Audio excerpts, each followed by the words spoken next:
Thank you, Max. Good morning. It is Monday, April 5th, 2021. This is a virtual workshop meeting of the Commissioners of the City of Rehoboth Beach.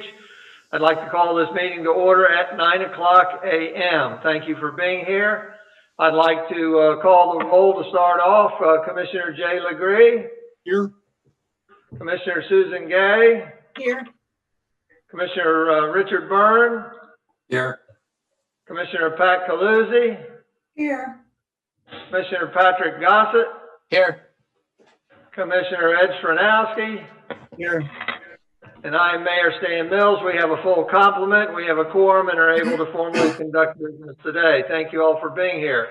I'd also like to recognize in the room with me is Sharon Lynn, City Manager, City Solicitor Glenn Mandalis, Kevin Williams, Public Works Director, Evan Miller, Project Coordinator, Max Hamby, IT Director, and Liz Lingo, City Arborist. Thank you all for being here too.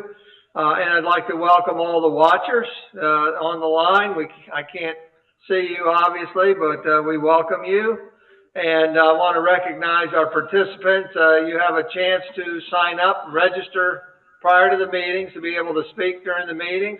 And the only public participant today that's registered in advance is Walter Brinningham. So, Mr. Brinningham, I'll be calling you on you at certain times throughout the meeting to get your input. With that, I'd like to go on to correspondence, and I have none that I received or we received. With that, we'll go to the city manager's report. Thank you, Mayor. Good morning, commissioners. The Lake Avenue Streetscape project will continue next Monday, April 12th. That's when the contractor is scheduled to remobilize to complete the final surfacing of Lake Avenue. Verizon will begin this week to install 4 new light poles and 5G cell antennas on Rehoboth Avenue.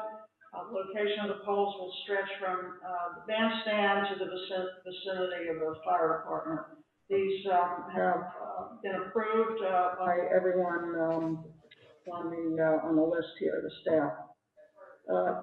There will be additional cell sites. Verizon has notified us of their intent to submit applications for additional cell sites in the city. There'll be about 11 of them located mainly along King Charles and Bard Avenue. This week, weather permitting, there will be a large crane and several tractor-trailer trucks on the first block of Rehoboth Avenue, beginning tomorrow to replace a rooftop HVAC unit atop Clear Space Theater. Parking and pedestrian traffic will be prohibited in the immediate vicinity of the crane while it's in operation. Traffic will be restricted to one lane only, going west on the first block of the avenue. And police will be on site for the duration, assisting with pedestrian or vehicular traffic management. Signs have been posted for this. Just want to mention, if you can get it on your calendar, that the Grove Park Canal Dock official grand opening is scheduled for Friday, May 7th at 12:30. Invitations will be forthcoming for that. That's all I have, Mayor. Thank you. Any questions for the city manager? Commissioner Legree? City manager, do you have drawings for the applications that Verizon has submitted for Byard and King Charles? Yes, Commissioner. If you'd like to see them, yes. I only need to ask you a question. Are those big, tall wooden poles like they put through Dewey? Well, that's what's planned. We're going to take a look this week to try to come up with another design, possibly put them on existing poles where there's a stop sign or another traffic device, but we're going to take a look at that this week. And I think you said we had 11 of them coming? 11 have been submitted to date, yes. And the 4 that are going to go on Rehoboth Avenue, are those similar to the AT&T poles that are up there now? Yes, correct. The same design, radio. Yeah. Okay. Yeah. Yeah. Let's please keep us informed on the poles that are coming down Bayard and King Charles. That could be a real hot point coming down the line. I'm sure if it gets anything like the folks in Dewey Beach, it's going to be contentious. Thank you, City Manager. Thank you, Commissioner. Sharon, would you clarify the HVAC replacement at ClearSpace? That's at the old Epworth Church location? Yes, but they need to go in from Rehoboth Avenue and extend their crane to Baltimore. Very good. Thank you very much. Commissioner Gay? Yeah, actually, another question about the towers. Are the ones that are going on King Charles and Bayard, will they look like the one at the end of Stokely? Is that a good model for what we should expect for the newer ones? They will. Is that right? Yes, they will. Okay. All right. Yeah, I actually had two questions about other things. One is, some people have asked me about this, the spring cleanup, annual spring cleanup. I noticed on the city calendar is one of them is the week of April 26th, and I think the north side is the week following. Are the dates that are on the city calendar still good for the spring cleanup? Well, you're not talking about the bulk pickup, is that Bulk right? pickup. Yes, I am talking about the bulk pickup. Okay, the bulk pickup, the dates are the same, and we're contracting that out this year. Okay, so I can communicate to people that it's any day that week, right? Where when it says daily, they can put out any day that week, correct? Well, let me confirm that with the streets department, and I'll let you know. Okay. And also, is there going to be? I wanted to thank you, publicly for the job that the staff did last week with getting the barriers in place. It's great. I've walked around town. It looks good. It was done, and it seems like in record time.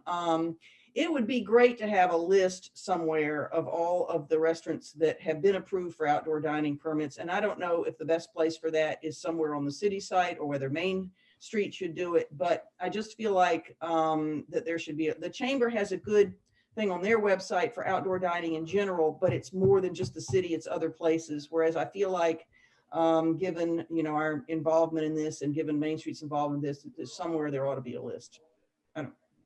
That's all. Okay, thank you. Yeah. Thank you, Commissioner. Commissioner Byrne? Yeah, thank you, Mayor. Good morning.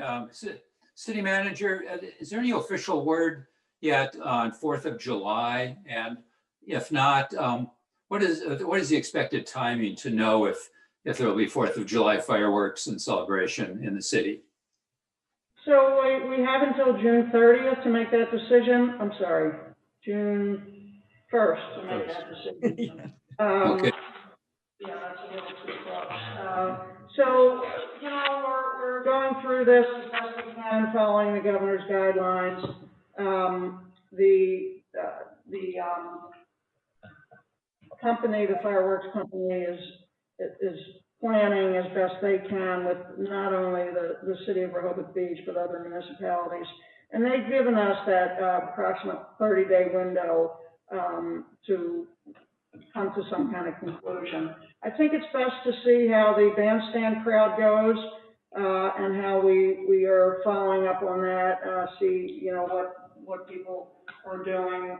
But based on what I'm seeing, and reports coming in, it's very crowded here. It's going to continue to get crowded, and I think we're going to have a very busy summer. So July 4th, we'll make that decision as time goes on. I'll keep you posted.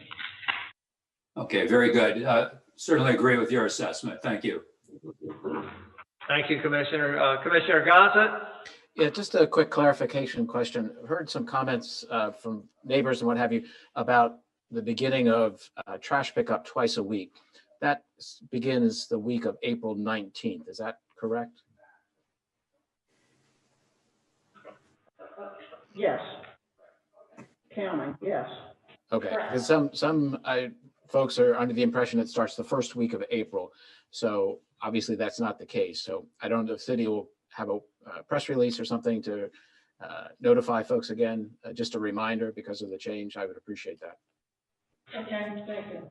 Thanks. Well, and we might be mindful and pass this information on that the city website under, I believe it's under residents and then under trash waste collection has two printable maps or calendars, I'm sorry, that one for recycling and one for trash and yard waste pickup. So be sure to direct people to the website to seek out those two and print them out and put them on your refrigerator.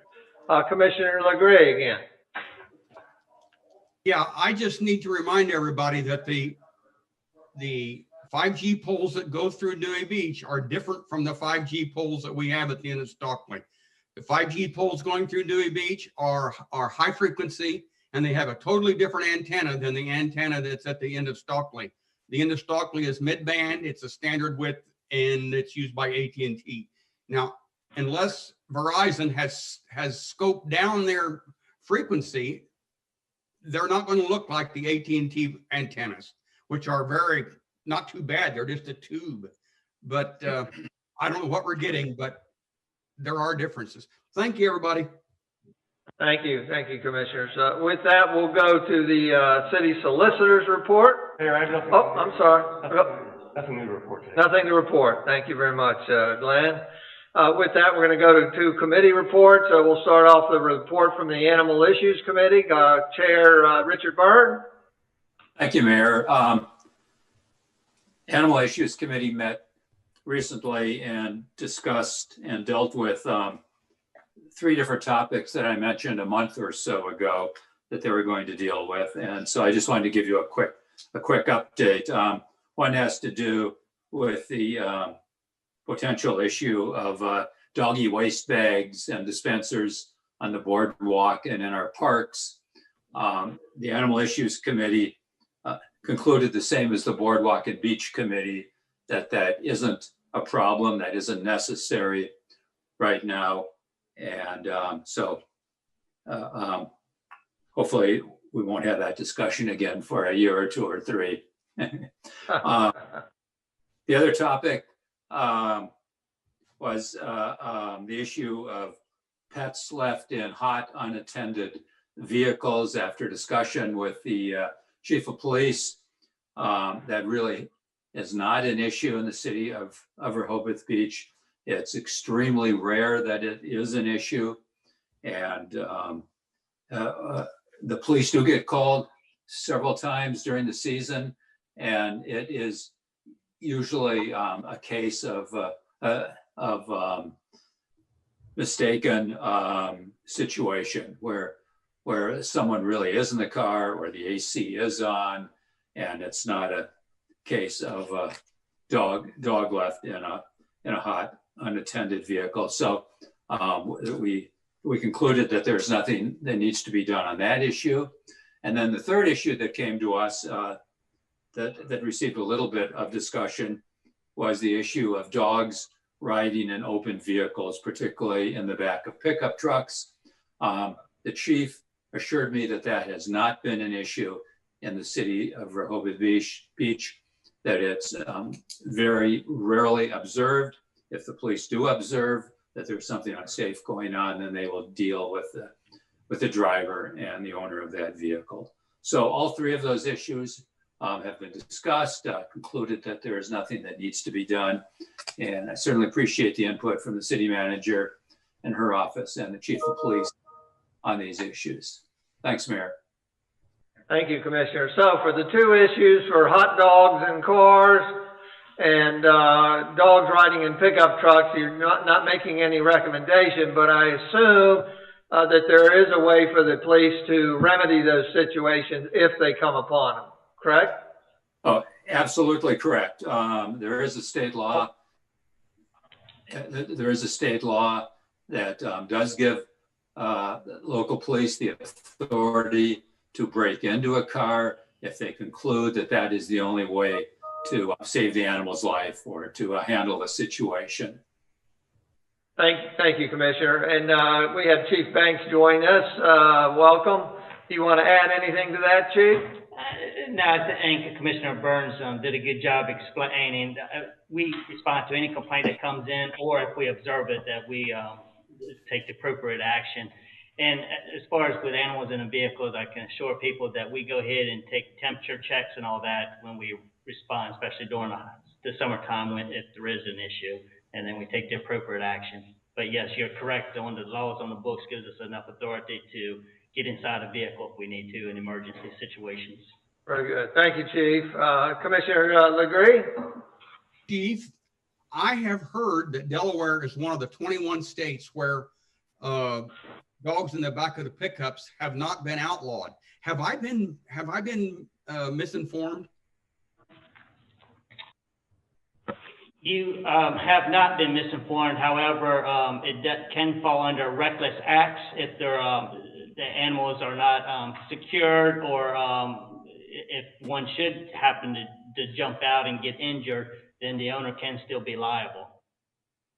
Thanks, Chief. Thank you. Any more questions for the city manager or city solicitor? Oh, I'm sorry, we're talking about animal issues. All right, anything else? Nothing else for animal issues. We'll do public comment after we get to the second report. The second report is update on the Wilmington-Baltimore Avenue streetscape concept design, including recent task force activity and path forward. I'd like to report that the first task force meeting was held this past Wednesday, March 31st. We had a full complement of members at the first meeting. It was a good meeting. For the most part, we received information about the project from the Rossi Group, which is our design concept engineer. The focus of that meeting was primarily on some housekeeping things, but beyond that, the focus was on the need or not for conducting a traffic study, undergrounding of utilities, utilization of one-way streets or not, utilization of limited vehicle access zones or not in the first blocks of Wilmington-Baltimore Avenues, and retaining current traffic patterns and layout and enhancing the same. No opinions were offered by the committee members as we were in education mode. And those 5 topics will be the focus of our discussion at our next task force meeting, which will be this coming Wednesday, April 7th. I expect for the task force to conclude discussion on the 5 noted topics and formulate recommendations for the commissioners at our third task force meeting, which will be held April 14th. Then afterwards, at the regular meeting of the commissioners on April 16th, the task force will present their recommendations to the commissioners for the commissioners' debate and to determine a path forward. I do want to remind everybody that our task force meetings are open to the public virtually, and we welcome extra feedback and input. They're always welcome. And we also want to announce that we have a new dedicated email address to receive comments and information from the public and from members and even commissioners. That dedicated email address is wb.streetscape.taskforce@cityrehoboth.com. WB means, of course, Wilmington, Baltimore. So I'm going to read it one more time. Dedicated email address is WB period or wb.streetscape.taskforce@cityofrehoboth.com. And lastly, I'd like to finish off with a reminder of the timeline on the steps of this project. I want everybody to be mindful that we are just in the development design concept stage. This is the very first step of multiple steps in this project. After we clarify the design concept, which will be done, we expect by the end of this year, then we would seek engineering, design, and selection of amenities at that time. Then we would seek funding, develop a construction schedule, and seek bids, and we'll be as we would then be ready to go. And that could be ultimately before we start construction several years from now. So just want to let you know that this is a multi-year project. Any questions? Thank you very much. With that, we're going to move on to the members of the public to talk. Any comment, Walter, on committee reports? Nothing, thank you. Thank you, Walter. With that, we're going to go on to the first item of old business, the only item of old business, which is discuss a proposed amendment to the Municipal Code creating a new Chapter 195 titled Parks and Recreation regarding general rules and regulations and including rules and regulations specific to the Grove Park Canal Dock. We are looking at a version number 2, which means this has been presented before, and this is our second look at it. There are some changes. It's not in red line, so you have to look very carefully and do a comparison. And otherwise, I'll turn that over to Sharon. Thank you, Mayor. Specifically, these changes are related to the Grove Park Canal dock. You'll see in line 16, we've added watercraft. Definition of a watercraft is a boat, flotation device, or any other vessel designed for transport of persons on water. And then we have added the 195-3 Grove Park Canal docks, line 112, pertaining to Grove Park specifically, since we plan to open that. Of note is the line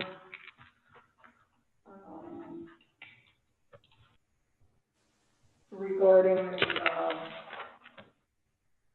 the business license, and we can discuss that as we talk about this further. But basically, they were changes. That's line 134. Line 134. Evan, do you want to take it from there? Sure. And maybe it'll be helpful if we just sort of start from the top and then just briefly go over the changes that Liz and I have made. So, do you want us to ask questions as we go through it, or would you like to wait to the end? it might be helpful to wait until the end. Okay. That might be a little bit easier. So, again, we'll just start from the top. So, and pardon me if I don't get the correct commissioner comment or the correct commissioner that made the comment. But so one of the first comments, I believe, was Commissioner Gossett, was just alphabetically putting the definition. So we have done that. Another comment from, I believe, Commissioner Legree was under motorized vehicle, adding to the definition that it just does not include any sort of personal assistive devices for persons with disabilities. We've added that to the motorized vehicle definition. Hey, I'm sorry, I just shut down. Are you still on? Yeah, we'll have to take a brief pause here. We can hear you. Just went black. There's my start button. I'm sorry, we're going to take a brief recess. We can hear you.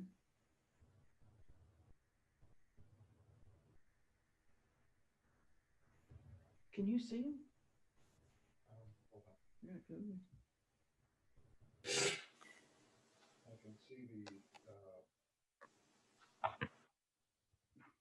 My apologies, my screen went black, and Max had the right combination of buttons to push. All right, I'm sorry, Evan, go ahead. You were talking about Jay Legree's comments about motorized vehicles? That's correct. The next addition, I believe several commissioners had this comment, was just under our definition of parks. So we tweaked that definition as well as adding the different locations in which we deem sort of city parks. So that includes Central Park, Grove Park or Shaw Park, Deer Park, Stockley Street Park or the Country Club Estates Park, Cranberry Park, Lake Gerard Park, Lee Street Park, Deauville Beach, that parking lot there, and then Teardrop or Silver Lane Park and Martin Swan Park. For watercraft, we just added that it's a flotation device or other vessel that's designed for transportation of persons on water. I believe that was a public comment. Under general rules and regulations, we added we tweaked number 4, which was the use of amplified sound is prohibited. Before we had the use of music is prohibited. We also added some more context to number 5, which is just relates to a fire or barbecue cooking in a park. That definition, I believe, was actually taken from the beaches section of the city code. Overall, I mean, for these numbers, we did remove the different points in which we mentioned that the city manager may grant exceptions. So we removed all those references and at the very end added an exception section, which you'll see.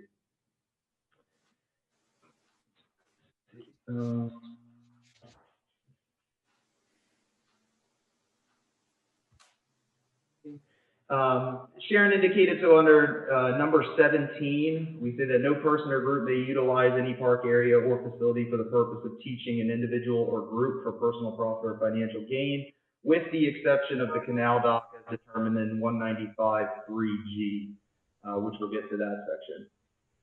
For number 18, we tweaked the word, changed it to waste, so that includes both trash and recycling, and making sure that those that waste is put in the appropriate receptacles. For number 19, Liz and I sort of kept in the sunrise to sunset, only because in going through the code does define daybreak, and it defines daybreak as half an hour prior to sunrise. So with that being said, we also, code does not define nightfall. So with that being said, we did keep it sunrise to sunset. We're open to hear comments about that. We did eliminate, I don't recall what number it was, but the requirement for a fishing permit. I did check with the police department, Lieutenant Sullivan, as well as I also called DENREC. And the state of Delaware says that you do need a fishing license for any water body within the state. So with that being said, a state fishing license would be required to fish in either Silver Lake or Lake Girard.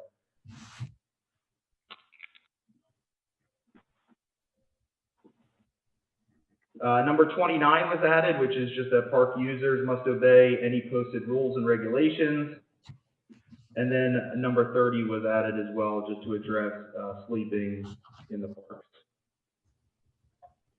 Under 195.3, the Grove Park Canal Dock, we had added a sentence to letter B that all reasonable charges, that's line 117, all reasonable charges of impoundment, confiscation, and storage shall be the responsibility of the owner, in addition to the penalties set forth in 195.5.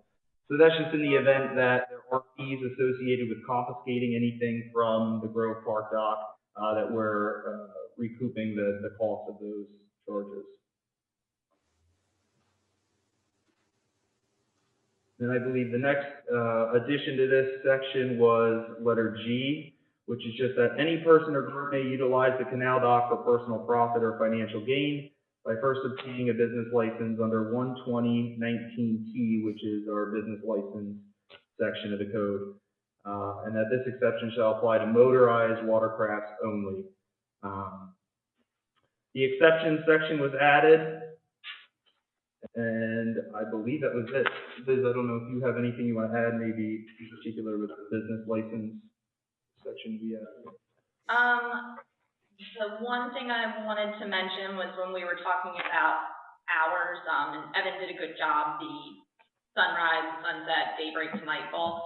One of the main reasons we're doing these rules, this section, is so that we have something we can post on the sign, something that's enforceable, but also something that's user-friendly, so that if somebody looks at a sign that says park hours, sunrise to sunset, they don't have to Google and look up our code of what daybreak is. So we want this to be, accessible for the general public. And I can't think of in my life looking somewhere and seeing the word daybreak and nightfall. That was one of our other main reasons besides just logistics. And then when we get back down to the personal profit or financial gain, that's something that we went back and forth with many times on how we wanted to manage the commercial use of the dock. We have nothing in the city that, city property that's really used for commercial enterprise in terms of allowing businesses to use a park or use a city land to make money. And, one of the whole points of the canal dock was to allow like the water taxi and kayak tours and, have the public be able to enjoy that as well. But also coordinating all the traffic, all the confusion, if we have pickups from 3 different kayak companies dropping off kayaks in the morning, you know, 3 water taxis trying to pull up and pick up people. So the decision we came to was having the water taxis or any boat that wants to do, so say it's a private like party boat, which quite a few of those exist, the Rehoboth, Dewey, Lewis area, having those apply for a business license, pay the business license fee. But the intent for the kayak, stand-up paddleboarding, canoes, and all that is to do an RFP and have one vendor instead of having a bunch of different companies. So that's why this section G on line 134 specifically says motorized watercraft for the exception. And I think that's it. Thank you very much. Commissioner Legree, I know you have your hand up, but I had my hand up before you, so I'm going to go first. I'd like to just go through the whole thing with a couple of questions or nits, and then we'll turn it over to the rest of the commissioners and the public. At the beginning, of course, motor vehicles expanded a little bit, parks expanded, watercraft expanded a little bit. I think that's fine. I did put a question mark here, and that is the beach a park? Because, you know, the beach has certain rules in its own chapters, and then we have the park. So I would suggest that we go through this with a fine-tooth comb to see if there's things that overlap.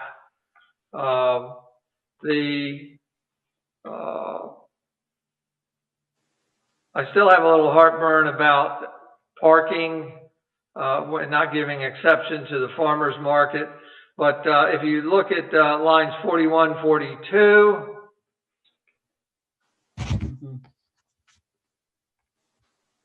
so I'm missing something here. It says, in designated spaces, parking shall be limited to users of the park.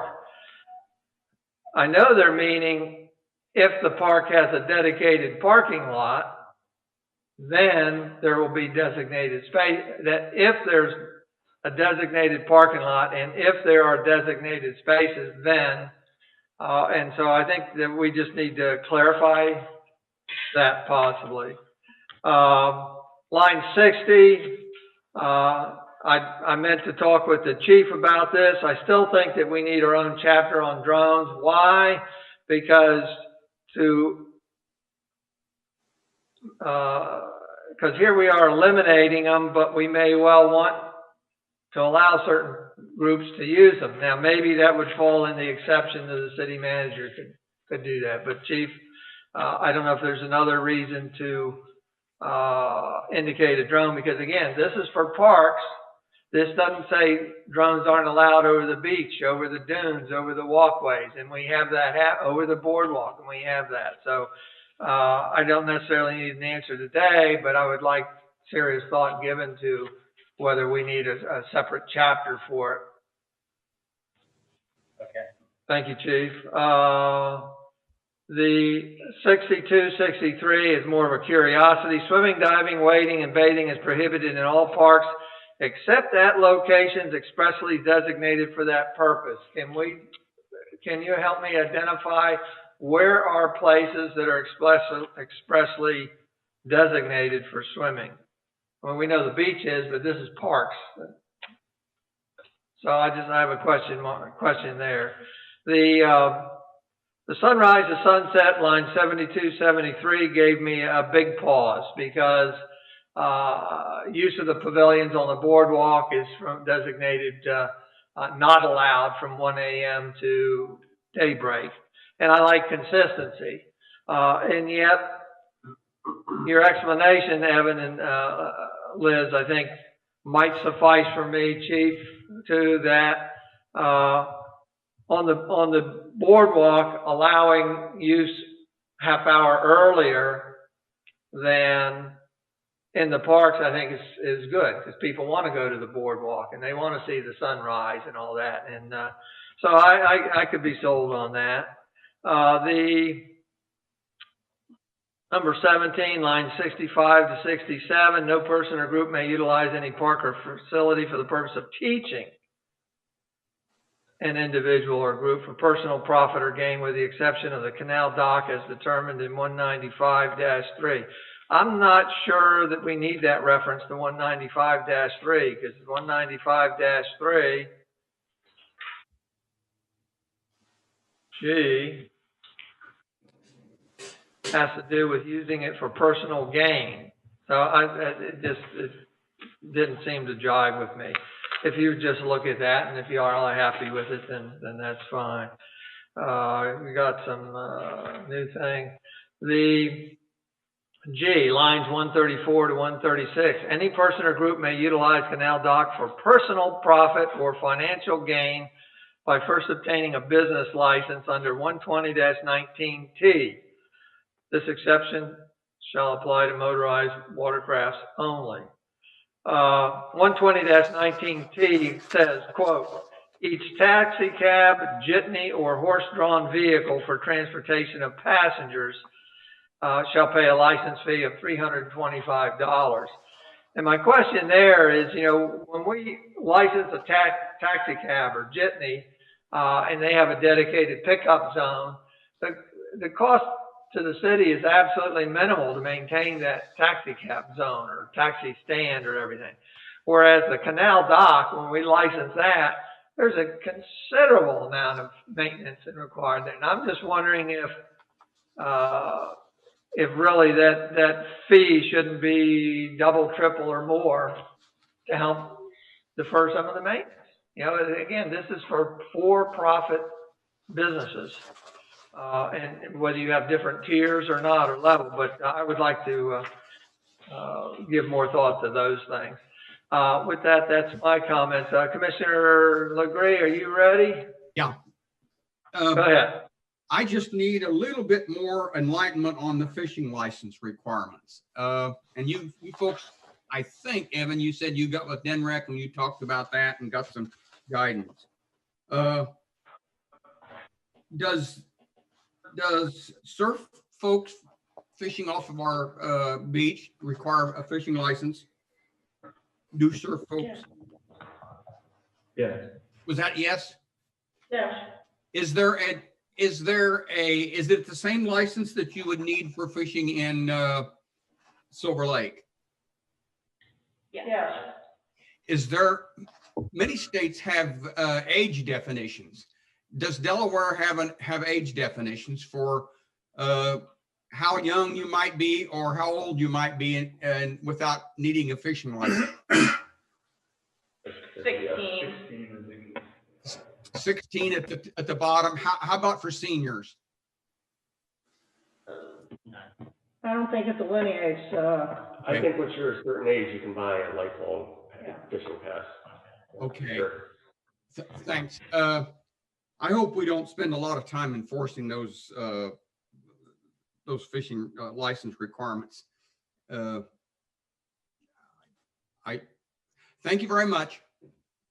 Thank you. Any other commissioners? Yeah. Yeah, Mayor. Commissioner Gossett, and then Commissioner Gay, and then Commissioner Byrne. Go ahead, Commissioner Gossett. Yeah, just a few things that I just question on park definition of parks.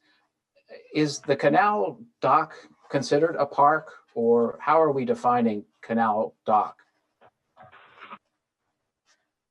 yes, we. Because it's not. I'm sorry, it's not listed in the definition of the park as we had. So I'm just curious, where does that fall?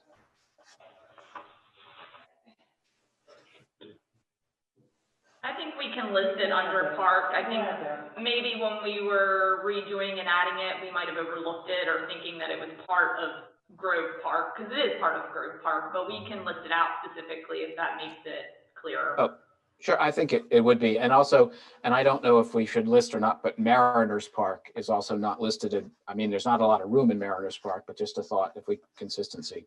So under watercraft, I like the definition. Is there a need to say for transportation of persons or goods on water?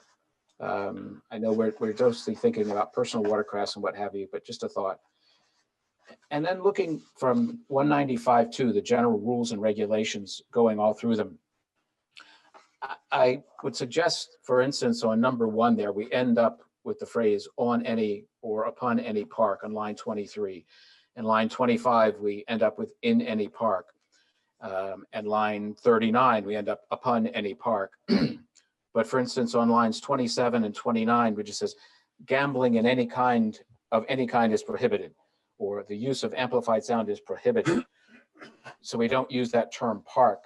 I would suggest perhaps we go back under the like line 19, general rules and regulations, in or upon any city park, the following apply. And that way we don't have to go back and, some places we say upon any park, other places we don't. So just as consistency of that these general rules and regulations apply in a park, just for clarity. And I had your same question about the drone. I think we need further definitions because other areas of the city, we allow it. And also the question about how we define the swimming, diving, wading, where is that defined or expressly designated? And I do have a question about that. No person or group may utilize line 65 there, purpose of teaching. So I don't know if we define teaching and the financial gain. I mean, we also have walking tours that of the city with the foodies and Historical Society has walking tours. And I think teaching is different than operating a commercial business. Question there. Also on lines 79 and 80, we talk about under the supervision of the Parks and Recreation Department. Is that an individual, or I know, Liz, that is what you head up, but I'm just looking for clarity there, I guess, in that respect. Then lines 92 through 97 about children under the age of 12 should be accompanied by a supervising adult in the following locations: Grove Park, playgrounds, tot lots, tennis ball, pickle courts. Is that, I know what we're trying to say, I think, but does that mean that no adult supervision is required in any other areas of the park over 12? Just, again, clarifications.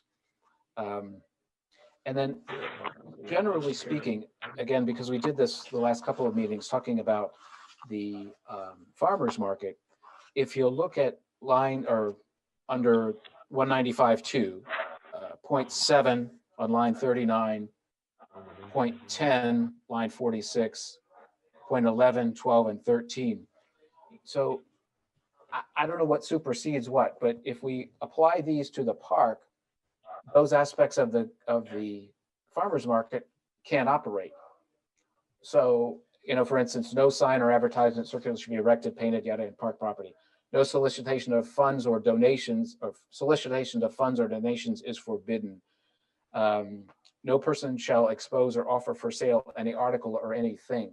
So just for clarification, what is the farmers market code overstep this or oversee this? Or I'm just want to be clear as to how this should be interpreted. I think we all understand what's going on, but that's not the way the code, as I see it, reads or is interpreted.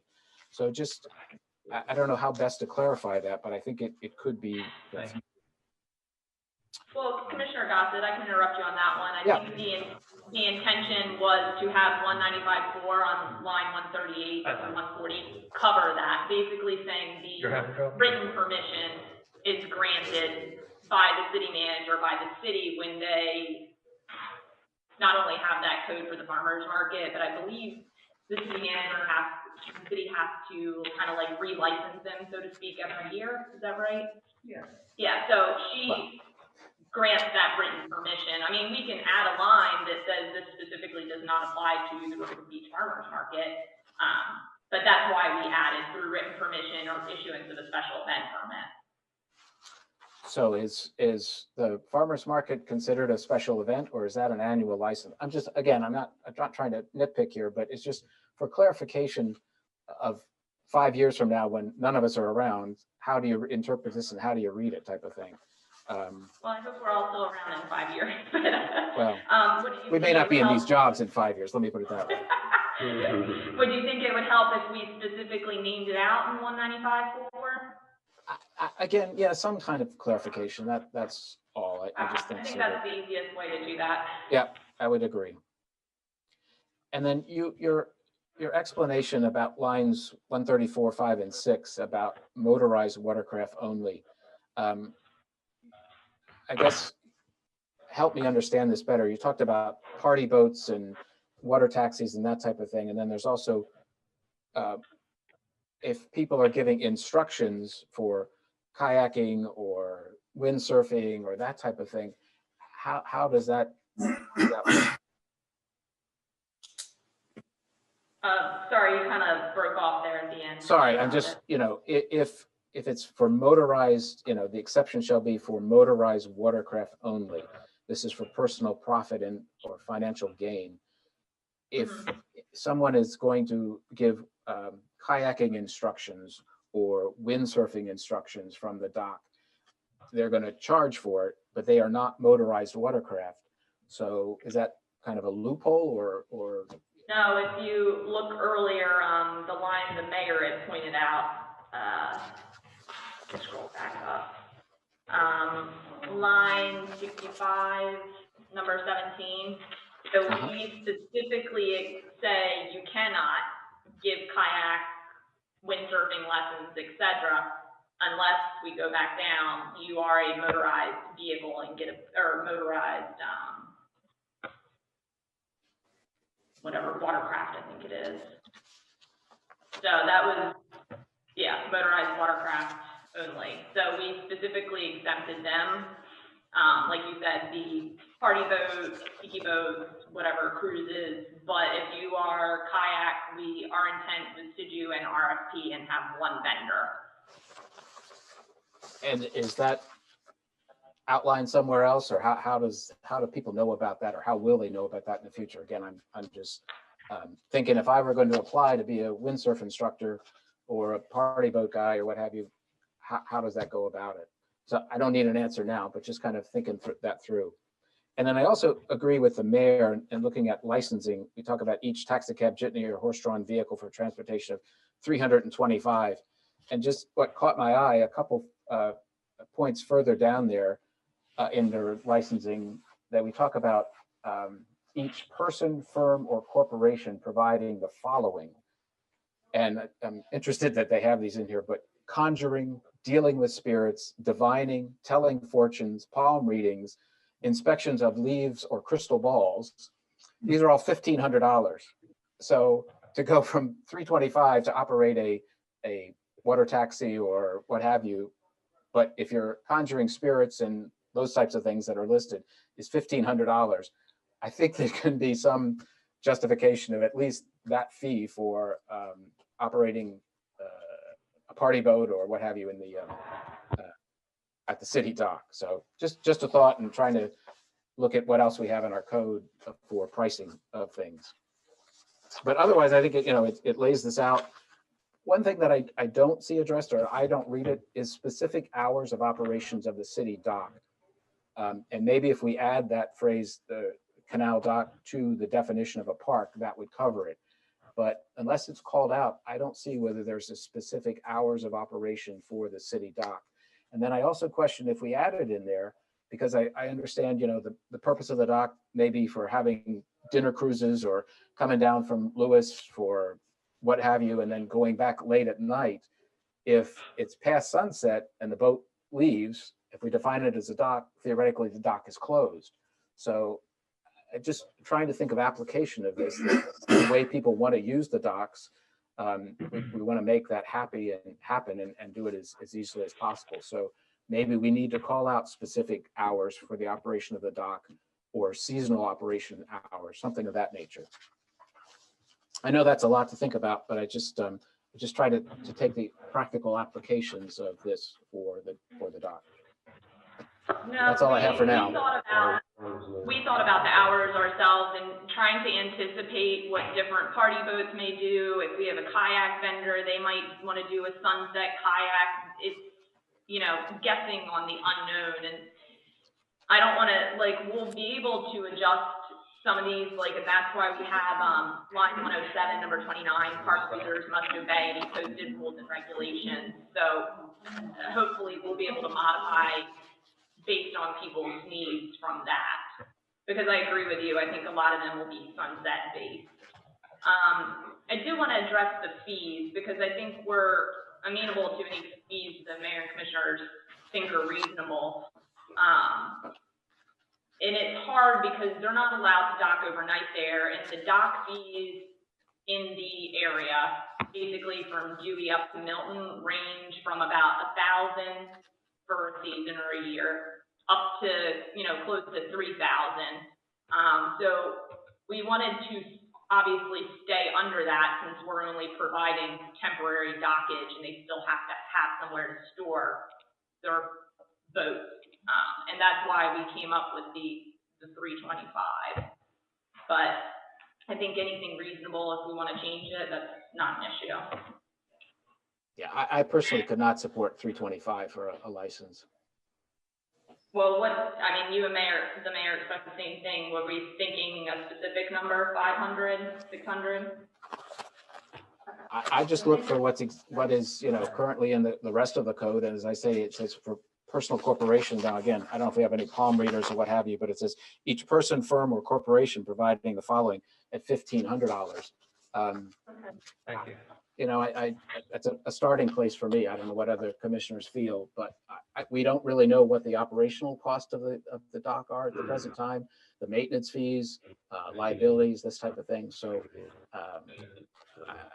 that's, I think all of those factors have to be considered when you're setting the fee and just moving forward on that. Okay, well, we'll make those adjustments, and this was for discussion purposes. Oh, sure. Obviously, we appreciate the suggestions. And we'll do something north of $1,500. Maybe you could have somebody read the tea leaves for it, you know? Right. Thank you, Commissioner. I'd just like to share with you all and the members of the public, we're having a little technical difficulty here. So if the video pops out, you know what Glenn and I look like, and we are able to continue by audio if it happens again. With that, we'll go to Commissioner Gay. I think I'm sorry, Commissioner Byrne, you're next, I believe. Either way is fine with me. I'm just wondering, Liz and Evan, and good work on all of this. Thank you. If you gave any thought to the city land and the open area along the canal that's adjacent to Canal Street, and then of course, you know, there's the old rickety dock off of 6th and Canal, and I guess the ongoing clarification as to, you know, who's liable there and who owns that, and do rules pertain to the use of that. But, you know, we do have the quote park space adjacent to Canal Street, and that should be thought about. We, you know, we do have city picnic tables along there. We, you know, we've posted it for no smoking as in our other parks. You know, we do mow that grass there as in other parks. And so I'm just wondering if it should be listed or if it's just assumed that it's just part of city land and it's inferred in that. So just some questions about that kind of little forgotten area along the canal. Well, Commissioner, I think that's a good point. I would charge them with thinking about that. If you recall, well, you would know, certainly, because you live over that area, that there is a stairs down and a dock to that area, too. So I would think that we would want to have that area from the Rehoboth Avenue Bridge all the way down to your complex included in this laws there. Commissioner Gay? Yes, thanks. First of all, I'm really glad that the whole discussion came up about the fees, because I had made a note of that too, and a couple things, and I certainly agree that it needs to be more than 325. I actually had thought that at some point we had a discussion about sort of ongoing fees for maintenance of the dock, almost like a per person charge for any of the like taxi cab services or whatever, water taxi services. I don't know about party boats, but per person. But I understand that may be hard to administer, and it may be that we may be looking at setting a flat fee instead. And if we do, then yes, it needs to be a lot higher than 325. And if we think about how we just raised the fee for the farmers market to 500, then obviously I think it should be even higher than that for something that's a money-making operation and will be have a big impact on maintenance and cost of the dock. But beyond that, no matter what fee we set up, I would assume that we also then have to go into chapter 120.19 and include motorized watercrafts among the license fees, because right now it's not in there at all. It is alluded here that a business license under 120-19T, which you all read out, includes taxi cabs and jitneys, does not at this point include watercraft. So whatever we decide on, we then have to modify that part of the code as well, right? That's correct, yes. Yeah, I just want to point that out. And on a couple of other little things. Well, first of all, the other kind of global thing on special events. And I think it cleans it up a little bit to basically say that all of the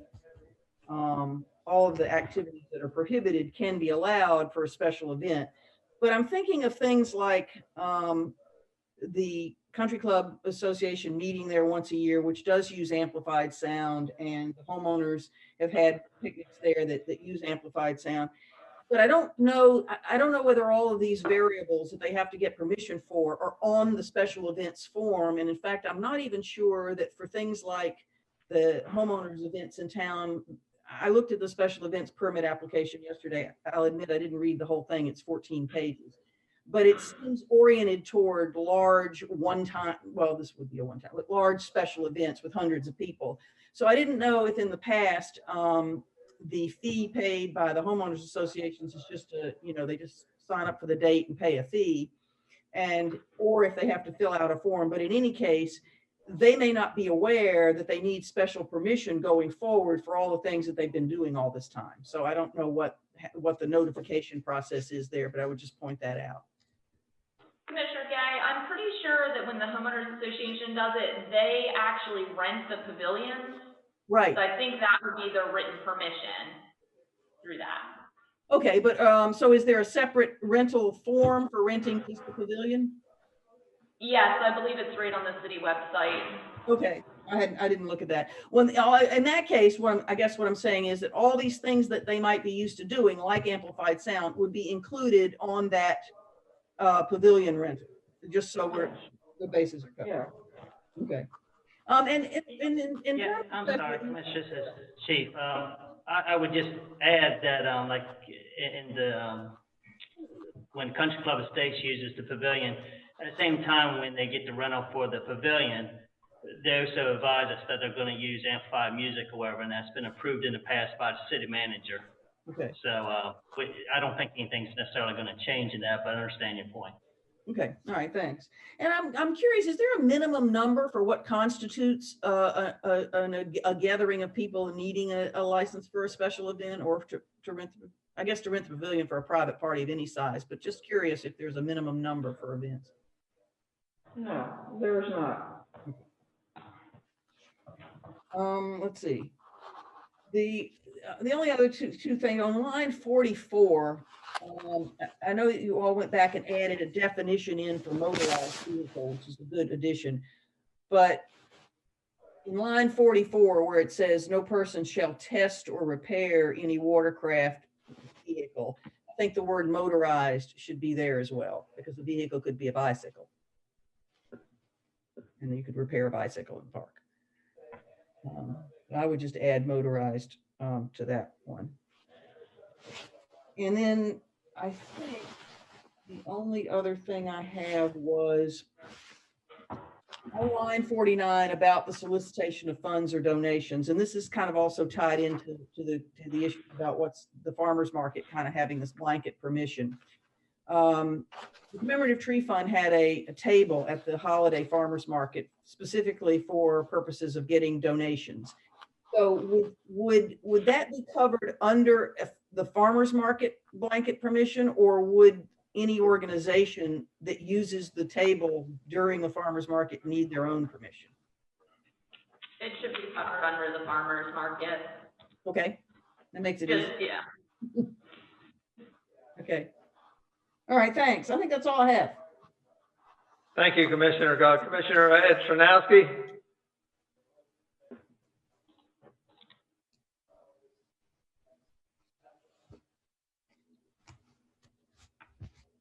Sorry about that.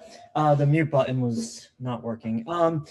I don't disagree that, you know, it should probably be somewhere more than $325 on the fee, but, you know, going back 15 years and referencing tarot cards and psychics and stuff when it was $1,500, clearly we were discouraging those types of activities, which is why it was so much written 15 years ago.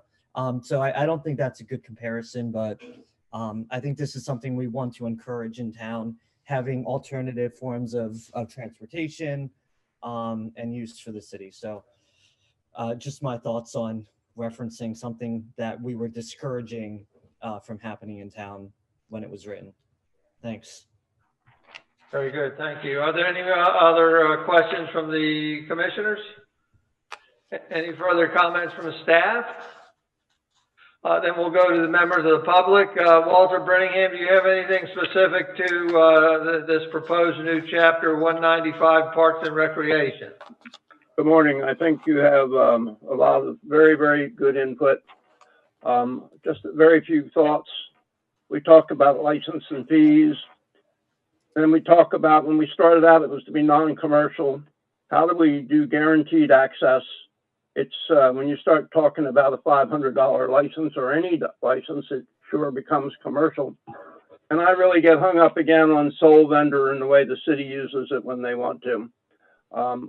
But I'd say most of the items that have been brought up have been very constructive. I'd like to ask a question if I'm allowed to. I understand the 6th Street rickety dock. I think, Commissioner Byrne, that you brought that up. Is that the little wooden dock that sits out between the two bridges? I brought that up, Walter, and the answer is yes. Okay, historically speaking, I believe that you will find that that was whatever the state agency at the time, DNREC, had a pump that you stopped for 24 hours a day. There was an easement that went up there at the vicinity of 6th Street, went across State Road underneath, obviously, and went all the way out, and it was to refresh the water so it wouldn't be so stagnant in Silver Lake. And it was apparently very well built because it's still sitting there. So if that's the place you're talking about, that's the history to it for the rest of you. Thank you, Walter. Appreciate it. With that, our next steps are to create a red line version of any changes. Let's put this again for a continued discussion on our April 16th regular meeting so that we can keep it moving forward. And then I know we want to try to vote on it as soon as possible, yes, but so that would be the next step. Thank you very much, Evan and Liz and Sharon, for your input on this. Chief, you too. With that, we'll go to the next item of which is new business. Discuss an ordinance to amend Chapter 92, Automobiles, Vehicles, and Traffic of the Municipal Code by amending Section 92-4, Enforcement, to allow a fee to be collected on unpaid parking tickets when sent to a collection agency. Sharon? Yes, I'll pass this on to Evan, since this is his lead here. Sure. So a while back, the city staff, in addition to parking department and the IT department, started to explore options in terms of how we manage the collections for outstanding parking citations. The T2 systems, which currently provides all of our sort of back end, as well as our pay stations, provide a collection service. So we started having a conversation with them about the collection service, found out that their rate that they charge is significantly less than what we currently pay. And in addition to that, they are able to basically take that fee for the collection service and add that on to any outstanding citations, making the customer responsible for those fees.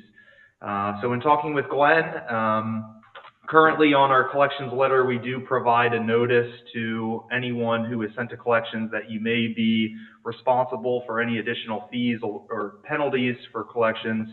However, we thought it was better or best to incorporate a section within the city code and to create an ordinance.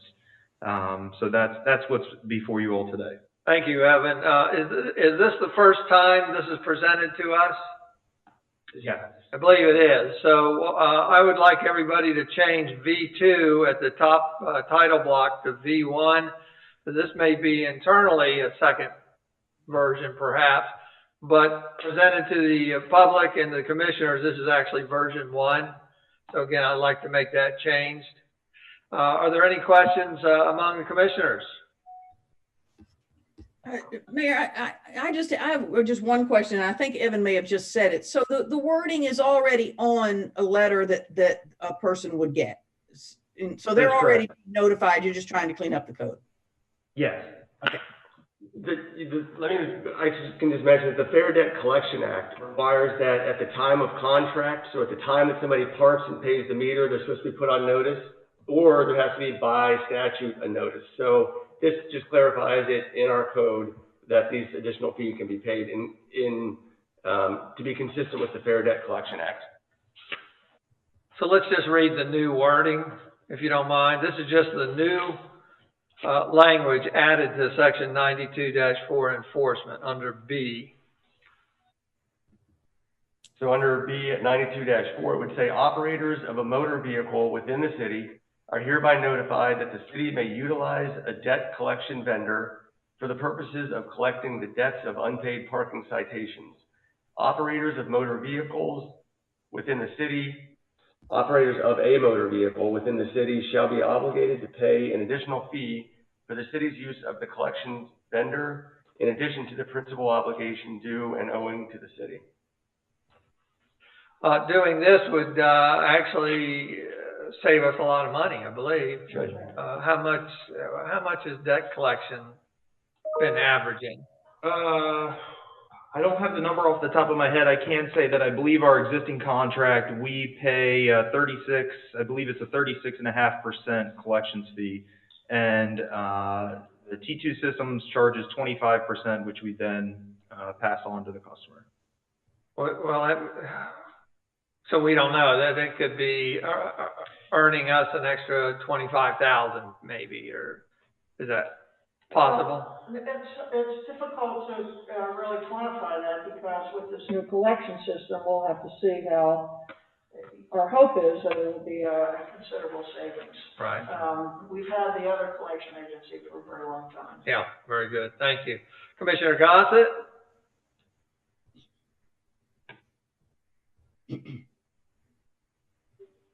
That was my question, is just, do we have an estimate of what percentage of our tickets go to collection?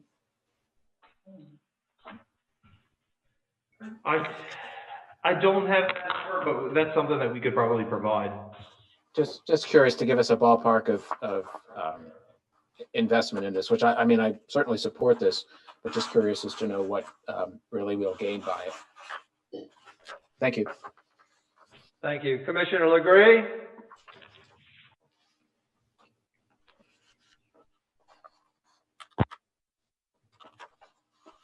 I'm having the same trouble Ed had.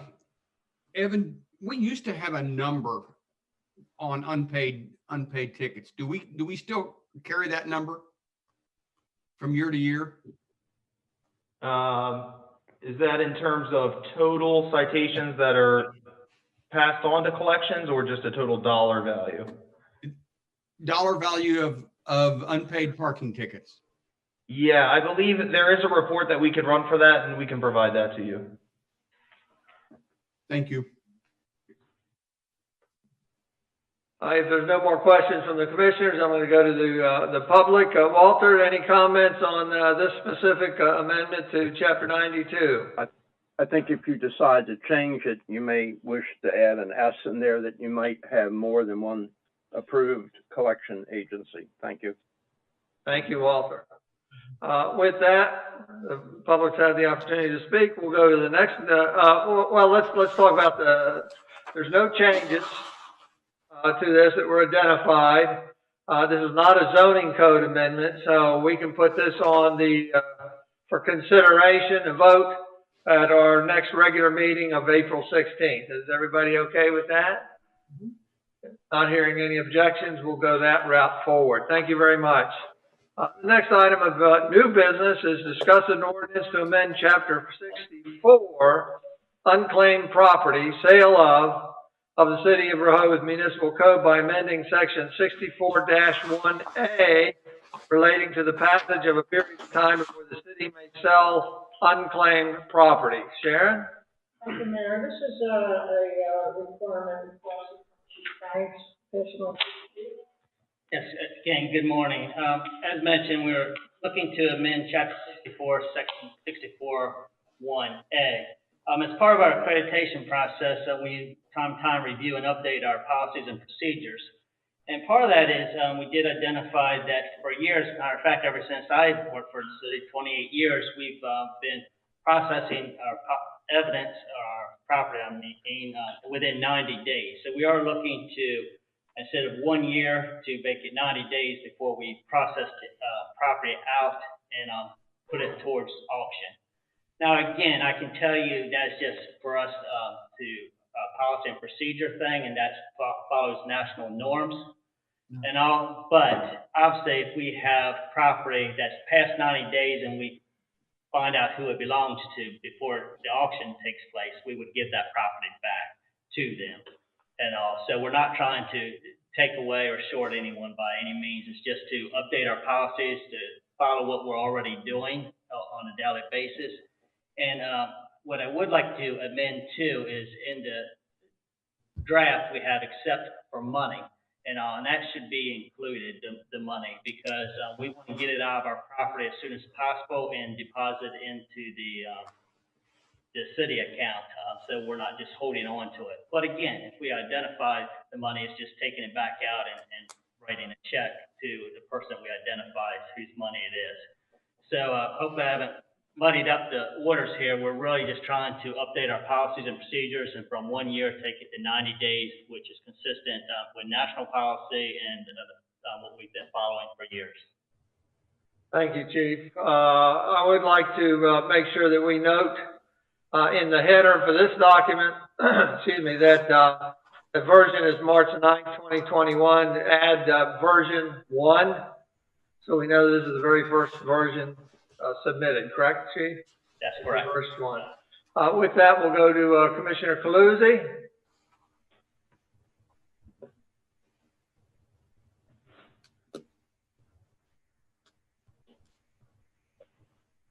Okay. I'm sorry, I had trouble with the mute too. I just wanted to ask the chief, is this like bicycles? What kind of things are we talking about? It could be jewelry, it could be wallets with, like I said, with cash in it and all that's unidentified that we can't locate. You name it, cell phones, bicycles, sometimes if there's any decent backpacks, you name it, could be anything over the years. Jewelry, rings. Sure. So I guess my only concern would be if it's an item that's quite expensive, that I don't know if we need to give them more time or not, but that would be my only thought if it's. Yes, all it takes for us, if I kind of give a visual here, is we move it out of our property location and move it into a secured safe or whatever, and earmark and keep a list of what goes to city auction. So if we haven't had the city auction and all, so it just helps us to, each year we have to do an inventory and all that, so it helps us clear things out. And all. Again, if we still have it, we haven't had a city auction, we identify the person or you know, even if it's past 90 days, then we would pull it and give it to them.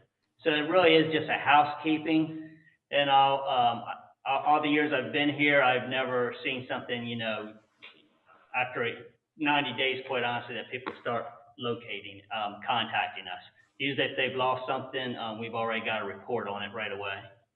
Okay, thank you. Thank you. Commissioner Cluzzi, I'm quite comfortable with changing from 1 year to 90 days. I believe most people would discover something's lost while they're on vacation and report it within a week. And as far as the value of it, I think there's probably a formula there that the more expensive it is, the more likely they are to find out that it's lost and start seeking it sooner than later. So I'm good with that. And I like your explanations, Chief, that this didn't cheat anybody out of it. Then we'll if they show up, then we'll save it for them. Commissioner Susan Gay. Yeah, first, thanks, Chief, for the information about what kind of stuff comes through. I was curious myself. I guess I'm curious if we do any kind of general notification before possessions go to auction, like, you know, not naming them obviously, but just saying, maybe except by category, say they include, you know, jewelry and cash or whatever. Do we put out any kind of notification to say that, hey, if you lost something, we might have it, check with us? Is that Commissioner, what happens normally, once we put out that we're having a city auction and what types of items, it rarely, but it has occurred, somebody will reach out more about bicycles and say, hey, I see there's a city auction, and one of the bikes listed on there is a type that I had lost or something, or was stolen. Okay, so they start looking at it ahead of time. So people do reach out to us, okay. And it has occurred. I think it's even occurred on the day of the auction one time. Oh, okay. And I didn't realize you had the specific items. That's great. Okay, thanks. Well, Susan, you indicated that, and I envisioned somebody reading that ad and saying, hot darn, I'm going to go and find some jewelry and claim it. And I will share with you that in the now defunct program, Neighborhood Watch, we had for over a dozen years, I promoted Operation ID, where you were to record your valuables and engrave them even. And at that time, the reason it was promoted so that if you went to one of these events, you could prove that you owned it. Because, Chief, is it true that if you can't prove you own it, then you're not giving out stuff?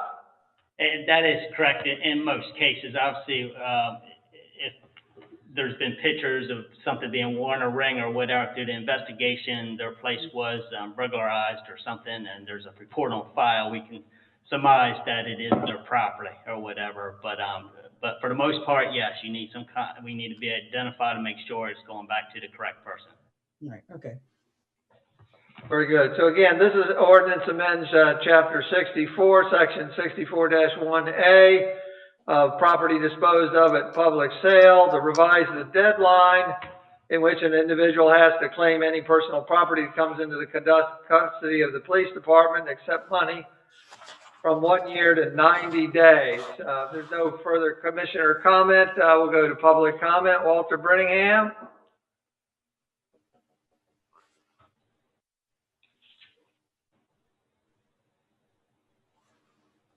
He's not there. You there, Walter?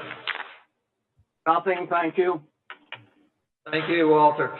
With that, we haven't identified any proposed changes. Yes, sir. When the chief was talking, he mentioned that he'd like to strike the words "accept money" also, so that money also can be right. Make that one edit. Well, let's do that in a red line version. We'll call that number 2. I think that's minor. I would be comfortable if the commissioners are to put this on the agenda for consideration at our next regular meeting of April 16th especially because this is not a zoning issue. We are able to vote on it at the very next meeting. Is everybody comfortable? Hearing no objections, we will follow that path forward. Thank you very much. With that, we'll go to the next item of new business, and that is discuss an ordinance to amend Chapter 92, Automobiles, Vehicles, and Traffic of the City Code by amending Section 92-69 and 92-73 relating to changing 3rd Street from a meter zone with $2 per hour parking spaces to a permit zone. Sharon? Sure. Thank you. So this is actually a recommendation that was brought before me by the parking department. I had a conversation with Sharon about it, so it's before you all today. So as we're beginning to prepare for the summer season, one of the things that we're doing right now is locating all of our new pay stations that will be installed in the coming weeks. And with that being said, we kind of review existing locations of metered areas. And one area in particular, which is before you today, is a section on 3rd Street between Lake Avenue and Sussex Street. On the west side, there are currently two metered parking spaces within technically a permit parking area. They're 30-minute spaces that I believe were initially put in place to accommodate the old bad hair day. So it was recommended by the parking department that we convert those two metered spaces to permit spaces. So that's what's before you today, and I can entertain any questions. Thank you, Kevin. I'd like to seek some clarification here. I'd like to just review again what the existing situation is. Over on 3rd Street, from the intersection of Olive, Lake, and City Drive, going from that intersection towards Sussex Street, you have one parking meter space, then you've got a double or triple driveway. The next space going north towards Sussex is a parking meter space. Then that's mid-block, you have 3 parking spaces that are permit parking.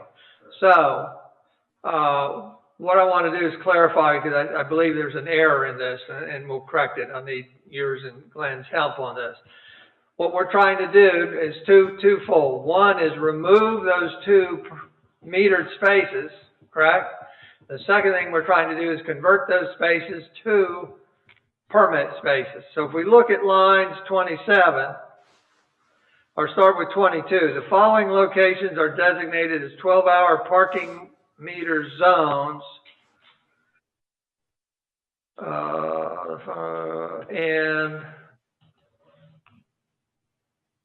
now it confuses me.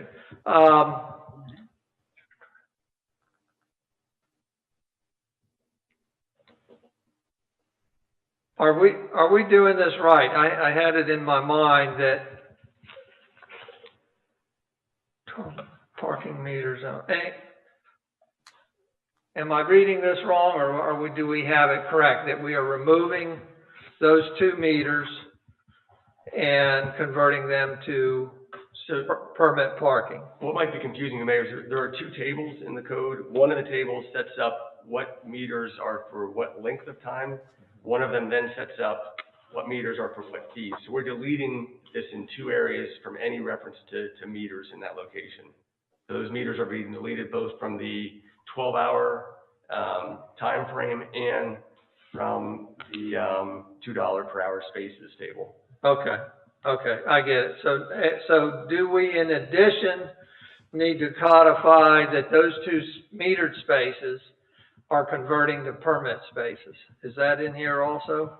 So I believe actually within our code, and I can pull up because I copied this section, I think the way that we structured the ordinance the way that we did is because we call out in the code the metered areas of the city, specifically 12-hour, 30-minute, and then also the rate for each.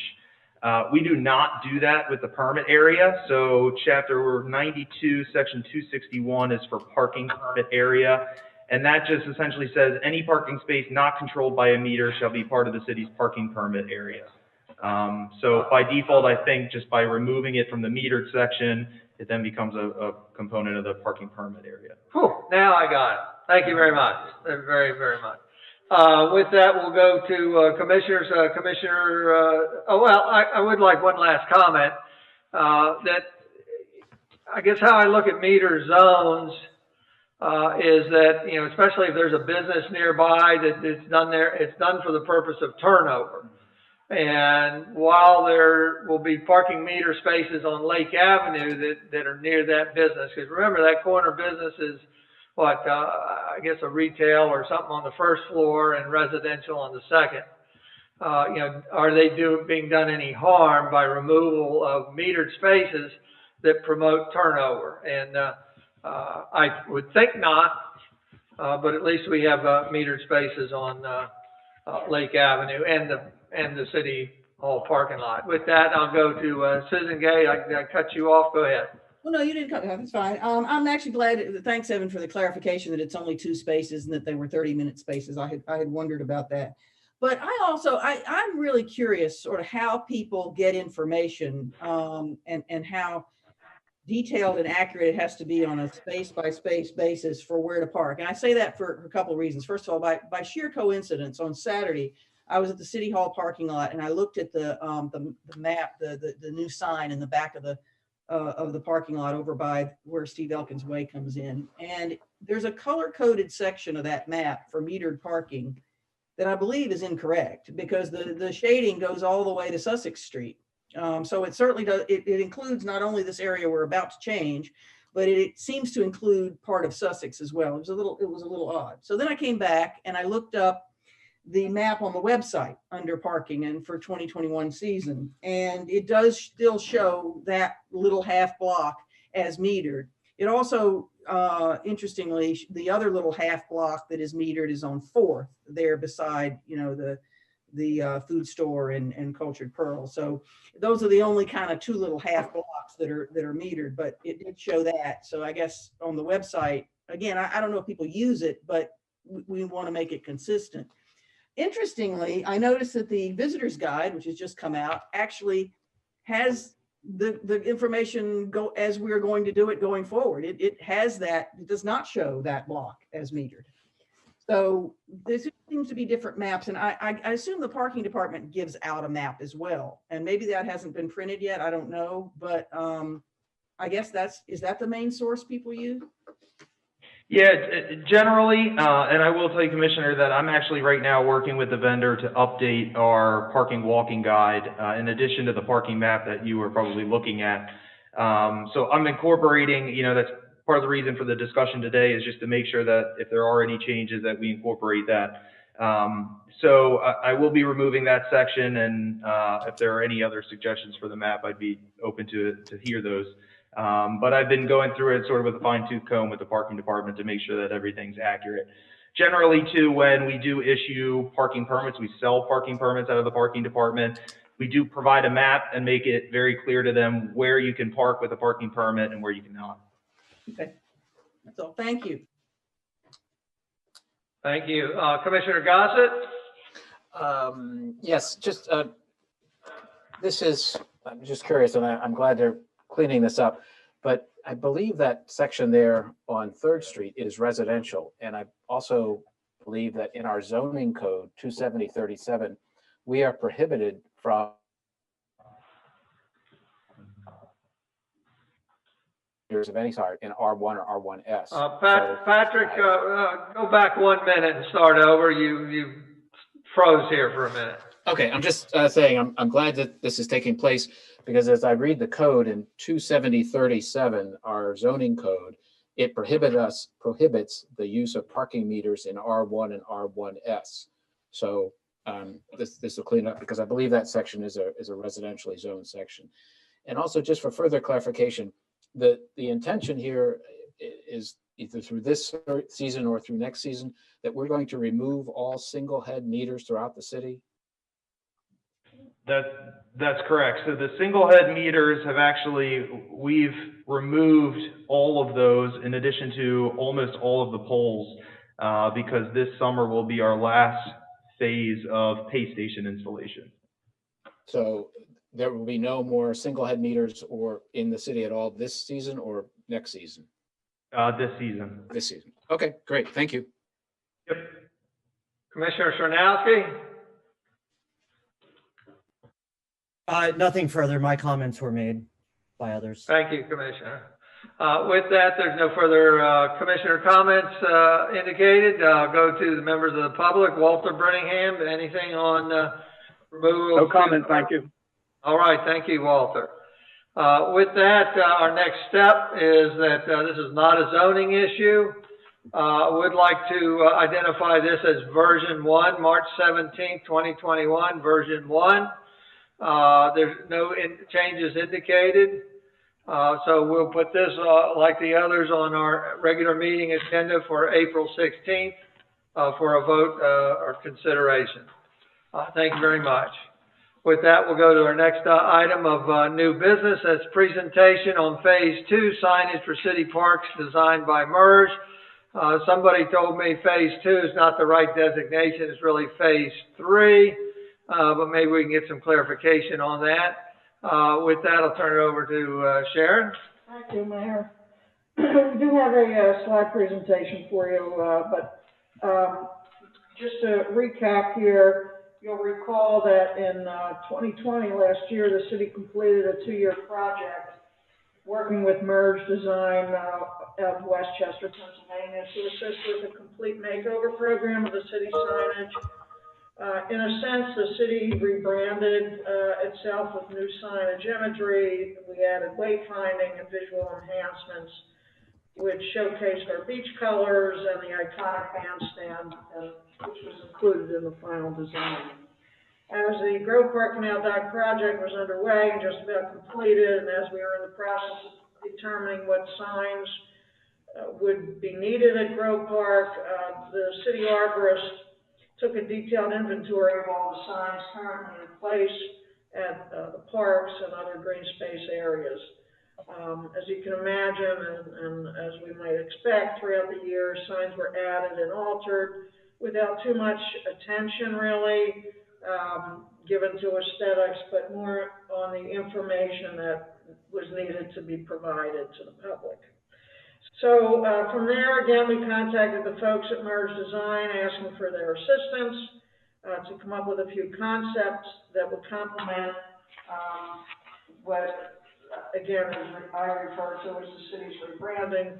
And in order to have MERS Design complete this, we repurposed approximately $20,000 from funds budgeted in the Park and Rec Department general operating budget for last year, fiscal year 2021.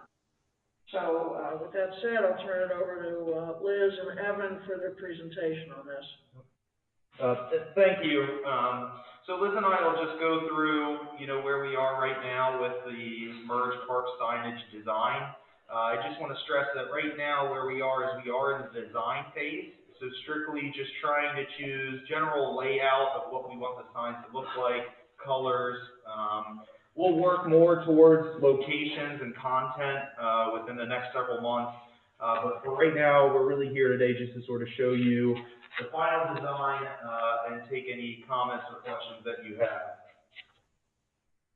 So again, some background. The design has been funded and paid for. However, we're still in the process of finalizing some of the documents, which will be done over the next couple months. And the sign types that we are considering for this project would be park identification signs, informational signs, rules and regulatory signs. So this, actually, the timing is perfect for this because, as you know, we've been talking about Chapter 195 rules and regulations for the parks. Interpretive panels, pedestrian directional, as well as amenity and building identification. And on the right there is just sort of a screenshot of the wayfinding signage that we had done last year. So we thought it was important to first show some of the existing conditions. So here we just have a screenshot of Grove Park. Again, existing conditions, current locations of signage, As you can see, each location is marked out in red, and they're numbered. In addition to that map, we also have photos that Liz had taken of the existing signage throughout town. So you can really see, I mean, the different types of signs we have, the sheer quantity of signs. So that's for Grove Park. Also, Lake Girard Park, this gives you a general idea of, again, locations and just the quantity of signs that we have out there. And again, photos to go with that. Do you have anything that you? Sure, I can interject. And these, obviously, both of these were chosen to show to you all because they're the best example of the visual clutter and the lack of cohesion and the fact that some of the information is contradictory and incorrect. And I literally found myself cobbling together last year some of the signs at Lake Girard with a hammer and nails. And, meanwhile, we have these beautiful signs going up around the city, and I'm nailing, these planks back together. And then we can go down to the next slide for the actual proposed design.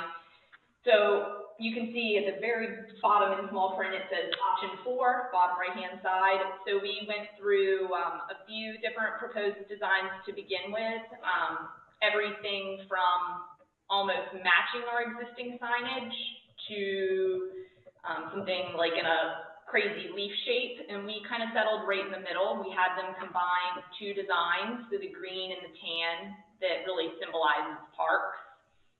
General, no matter pretty much wherever you go in the United States, that green color denotes the park. And then we had the bandstand and the wave design to correspond to our existing signage. And then the one change we made were adding the natural cedar posts on the side to make it fit in a little better with the park. So you can see a couple of renderings there of the different sizes of the signs and what they would look like. And then the same on the next slide, just shows a few more different signage types.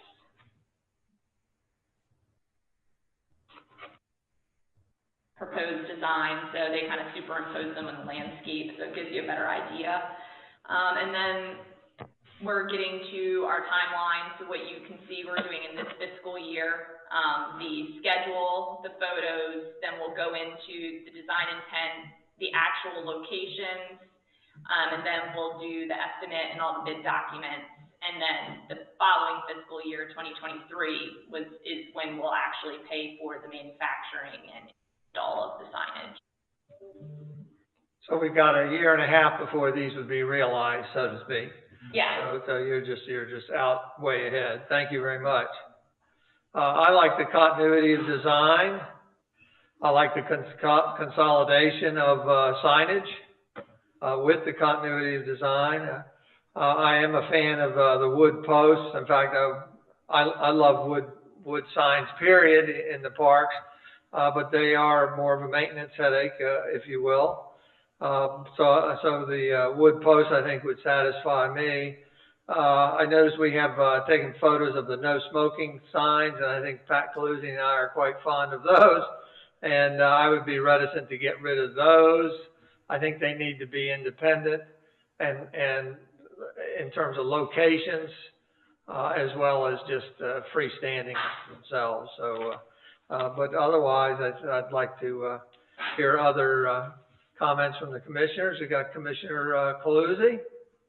Yes, thank you. Well, my main question is why are we needing to wait a year and a half? Is it just budgetary? Yes, and it will take time to develop this. Just there are fewer signs than we do for the overall city design, but the funds were intended to be budgeted for 2023. Okay. Thank you, Commissioner. Commissioner Stranowski? Yes. Can you compare this to the scale that we did last year? Are we looking about half the the scope of the project that we did last year. I'm just trying to put my head around, how much is this actually going to cost for year 2023? Is it about half what we did last year? Is it a quarter? We don't know quite yet. I will say that it's likely to be significantly less in terms of scope than the actual wayfinding signage. So I think we had touched on the timeline. So really, we still need to. The first step was sort of to say, we like this design and we want to move forward with it. And then as we do that, we'll move on to actually picking locations, doing some of the programming, putting together the message schedule, what they'll read. And from that, we'll have a better idea of the project estimate. But I would say that the scope in general of the project is less than what we had done previously. Also, most of these signs are not the scale or size of the vehicular signs that we did for the first project. They're going to be much more smaller. They're going to be more geared towards pedestrian traffic as opposed to vehicular. So I think just in general, the size of the signs will be much smaller aside from the park identification signs. All right, thank you. Thank you, Commissioner. Commissioner Gossett? Thank you. Just curious, we're talking about the current project. Could you remind me what the budget expenditure for the current project was that's been completed? Yeah, I believe it was around 260 or 270. 275. 275,000? 278, I think. Okay. And that was part of the budget process? Okay. Correct. All right. And then with this, I know you've been kind of tweaking some of the signs, the existing signs and what have you, but we're pleased with Merge as an organization, as a company, and also the manufacturing. Will we look at different bids for the manufacturing of the signs in the future, or is the city either say happy with or pleased with what we've received so far? I would say for Merge, we've been extremely happy with them. They've been phenomenal to work with, very responsive, and always willing to kind of hear us out and make tweaks.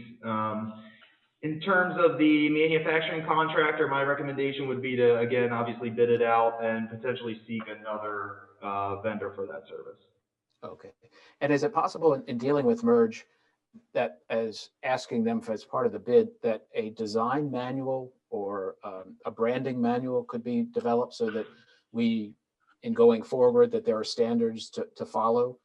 For instance, the colors and the sizing and the font size and all of that type of information that's available for future references? Sure. And Merge has said, because we have asked them actually before, that any design that we approve and go ahead and proceed with essentially is owned by the city. So we can utilize those designs to do any type of signage that we might need, down to the specifics of color, material, et cetera. Great. I again, just as an image of the city, that this can even, perhaps carry future to letterheads and business cards and all of that type of information. So we have one consistent brand throughout the city, and others that, are advertising in the city may have access to it or what have you also. But if a design manual could be a part of the bid process, just to get an idea of what it would cost. Thank you, Commissioner. All right. Commissioner Gay? Yeah, I mean, you mentioned that the scope was going to be smaller, obviously, than the big project that was already done. Do you still anticipate this being a CIP expense for 2023? Yeah. Okay, because it's not in there yet. And so it means Correct. we'll have a new category of expense that's in 2023 that is not currently in the 5-year plan. That's right? correct. Okay. I'm also curious. I think there were about 100 signs. Is that right? Put in with the groups that are there now. The signage. I don't remember the quantity off the top of my head. And we also talked about the fact that they weren't going to be additive, but they were actually going to replace, just as these will, many signs in town. Did that actually happen? Do you know how many were removed for the installation of the new signs? I don't know a number off the top of my head, but I do know that both the installation contractor as well as our tech services department they've both removed quite a number of signs during the installation process. Okay, because one of the things I noticed on the Lake Girard existing conditions, specifically locations 12, 15, and 22, are environmental signs, one I believe supplied by SOLA, but another one with the logos of the National Oceanographic Administration on it and DNREX on it, specifically about buffer zones and all that. Would the intent be to take the wording on those signs and create new signs? Or are those signs, like the smoking, just exceptions that will remain? No, we'll be replacing them with those are the ones I talked about nailing back together. So we've already lost about 2 of them because we just didn't have the parts. But they'll be replaced because they're all a little different, but they'll be replaced in kind. Okay. Well, I would just like to say that I think you should, anything that's it has an environmental, especially anything that's got like a logo of DNREC on it, should get the content should be approved by them in case it's updated, and anything about the waterfowl or wildlife that was put there by SOLA, I think SOLA should have a chance to approve the final word. Yeah, those signs that you were pointing out, they were actually done as part of, and I don't know if the grant specifically paid for them, but years ago when we got the grant to start installing the buffer and cleaning up the lake. Right. So we definitely would run that by DNREC, and I think the NOAA was on there as well, right, to make sure they're okay with using them again. Yeah. Yeah, and I would just say again, the wildlife identification ones, if SOLA could take a look at that before that's finalized in case there's any update. But I guess, you know, we just spent time talking about the parks ordinance, and it listed the 10 city parks.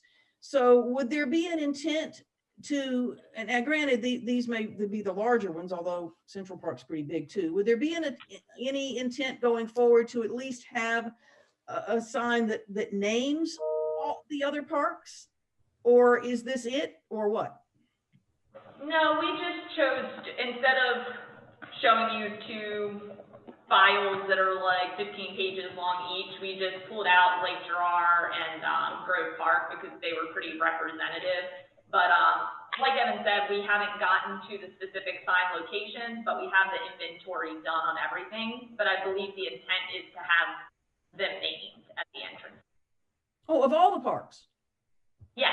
Oh, well, yeah, okay. I didn't know that. That's not clear from here. Because the other thing about Stokely Park is that it already has a bulletin board.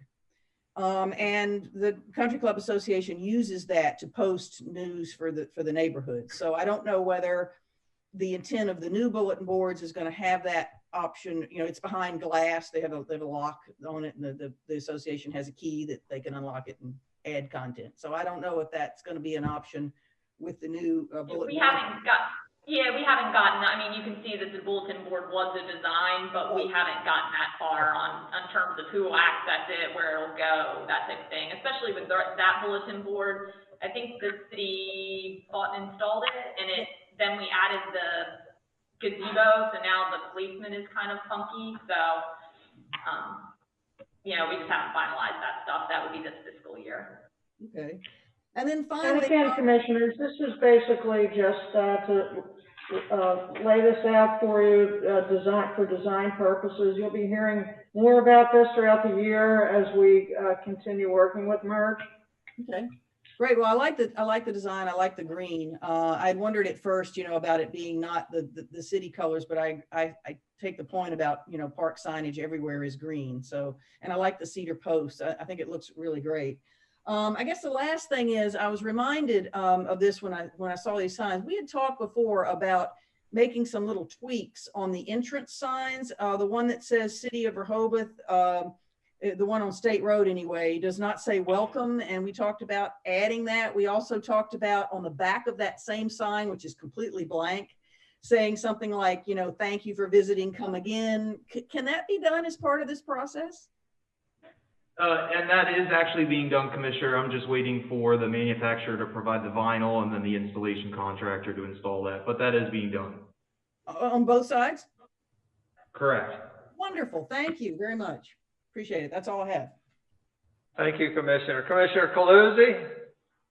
Yes, I just wanted to, like the mayor and like Commissioner Gay, as far as the design concept, I really do like the green. So I'd like to see us definitely move forward with that, the wave, et cetera, how the concept is good, including the wooden posts. So thank you. I think that's great.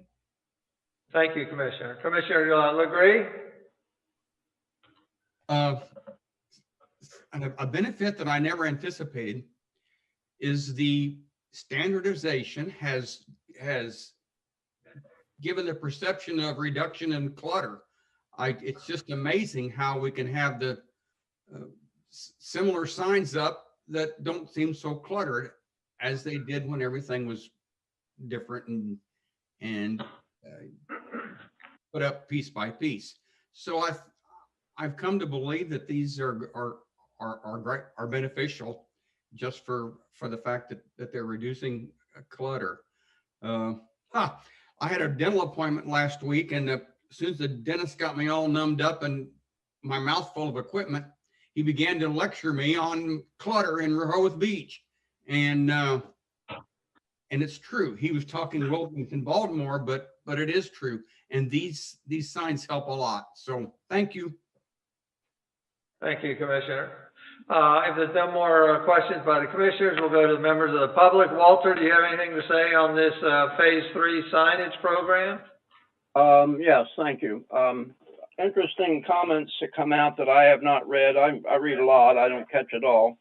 But I understand that $20,000 is already funded and paid for what?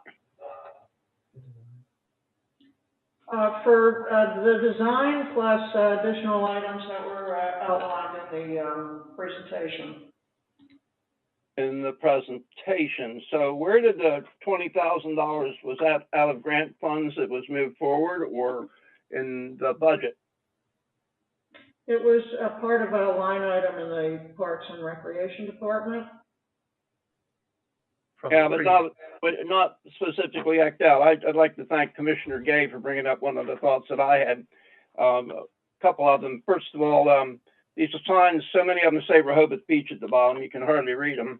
The state road sign, in my opinion, all these are my opinions, is absolutely stupid. And I don't know how we're starting to pay for these things.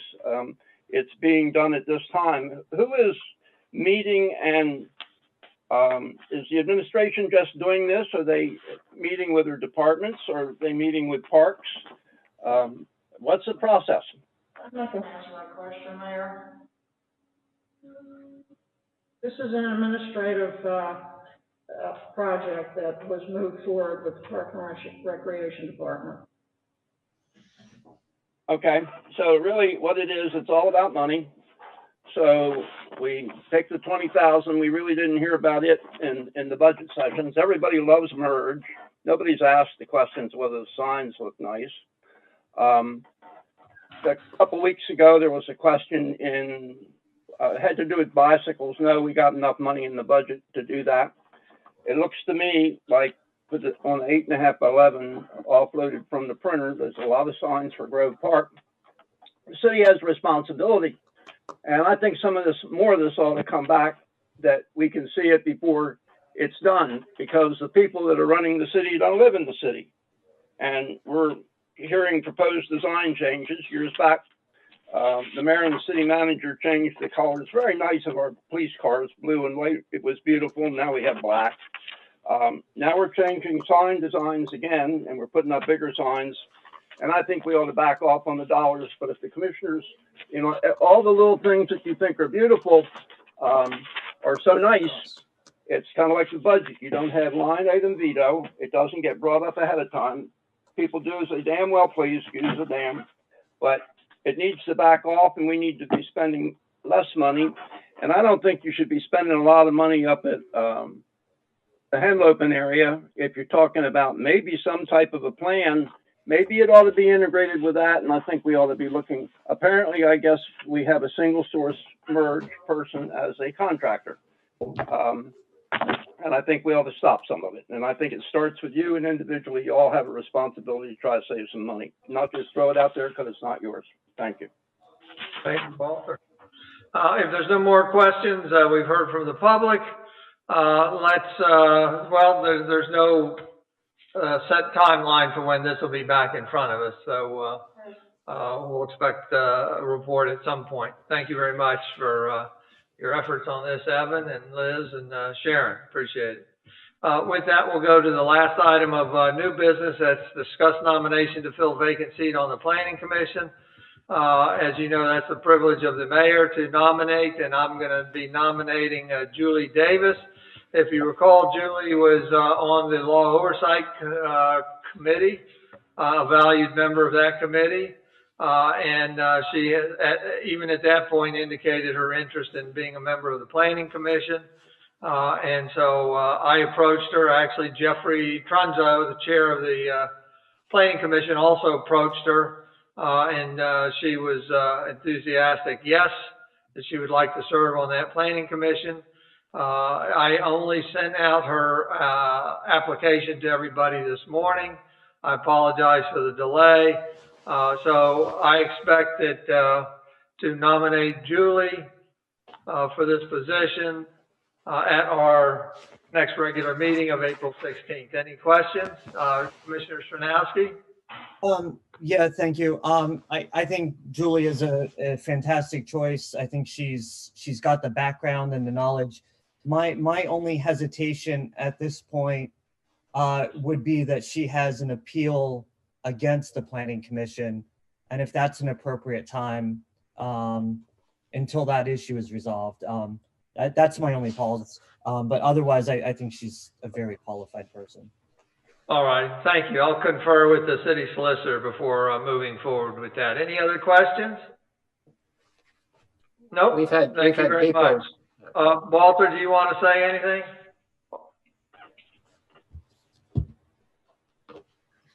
We'll go back to Commissioner Gay. You have your hand up. Yeah, I guess I was just going to respond to that there's a current member of the Planning Commission and a former chair who filed suits against the city, and that was not seen as a disqualifier. So the appeal is an administrative action provided by code, and she's one of 63 people. I guess she must be on the list. But I don't think that's to me. It doesn't matter. Well, I think the appropriate venue for discussion is between myself and the city solicitor, if you don't mind. Thank you very much. Anybody else? If not, we'll move on to commissioner announcements and comments. I would like to thank Commissioner Dick Byrne. He took my place in doing an interview about dark skies, and he actually did a expanded segment on WBOC. A very, very creditable job, Dick. Thank you very much. Are there any other commissioner announcements or comments? Commissioner Byrne, and then Commissioner Cluzy. Yes, thanks, Mayor. Two things that I guess are related to COVID, and I guess I just bring them up and maybe for future discussion. One is I've noticed that our tot lots, remain closed with signage. However, they're being used heavily as the weather is warming up, as more and more visitors and families are in the city. And so I don't know if we have any control over opening that or if that's totally a state mandate. But I think that, we should be looking at that because they're being used very, very heavily. Second item is mask wearing. After the last several weekends of a lot of tourist traffic and a lot of visitors, I've received both some emails and some comments as I've been wandering around about the number of people not wearing masks. My observation and what I'm hearing is that they're not residents, that the mask wearers are residents and the non-mask wearers tend to be visitors. And I'm just wondering for future discussion, if that's becoming a concern of the chief, if the police are thinking ahead on this. And I'm also just wondering if additional signage is needed on State Road and in several of the other locations we had it last season. I'm not necessarily advocating for that. I'm just raising the questions and the issue for discussion. Thanks, Mayor. Thank you, Dick. I'll answer a few and then I'll turn it over to Sharon for comment and response. You may or may not know that I participate in a conference call with the governor every other week. And we share with him observations from our police department. Our police department are our eyes and ears on the ground, walking, of course, the commercial streets primarily and the boardwalk area.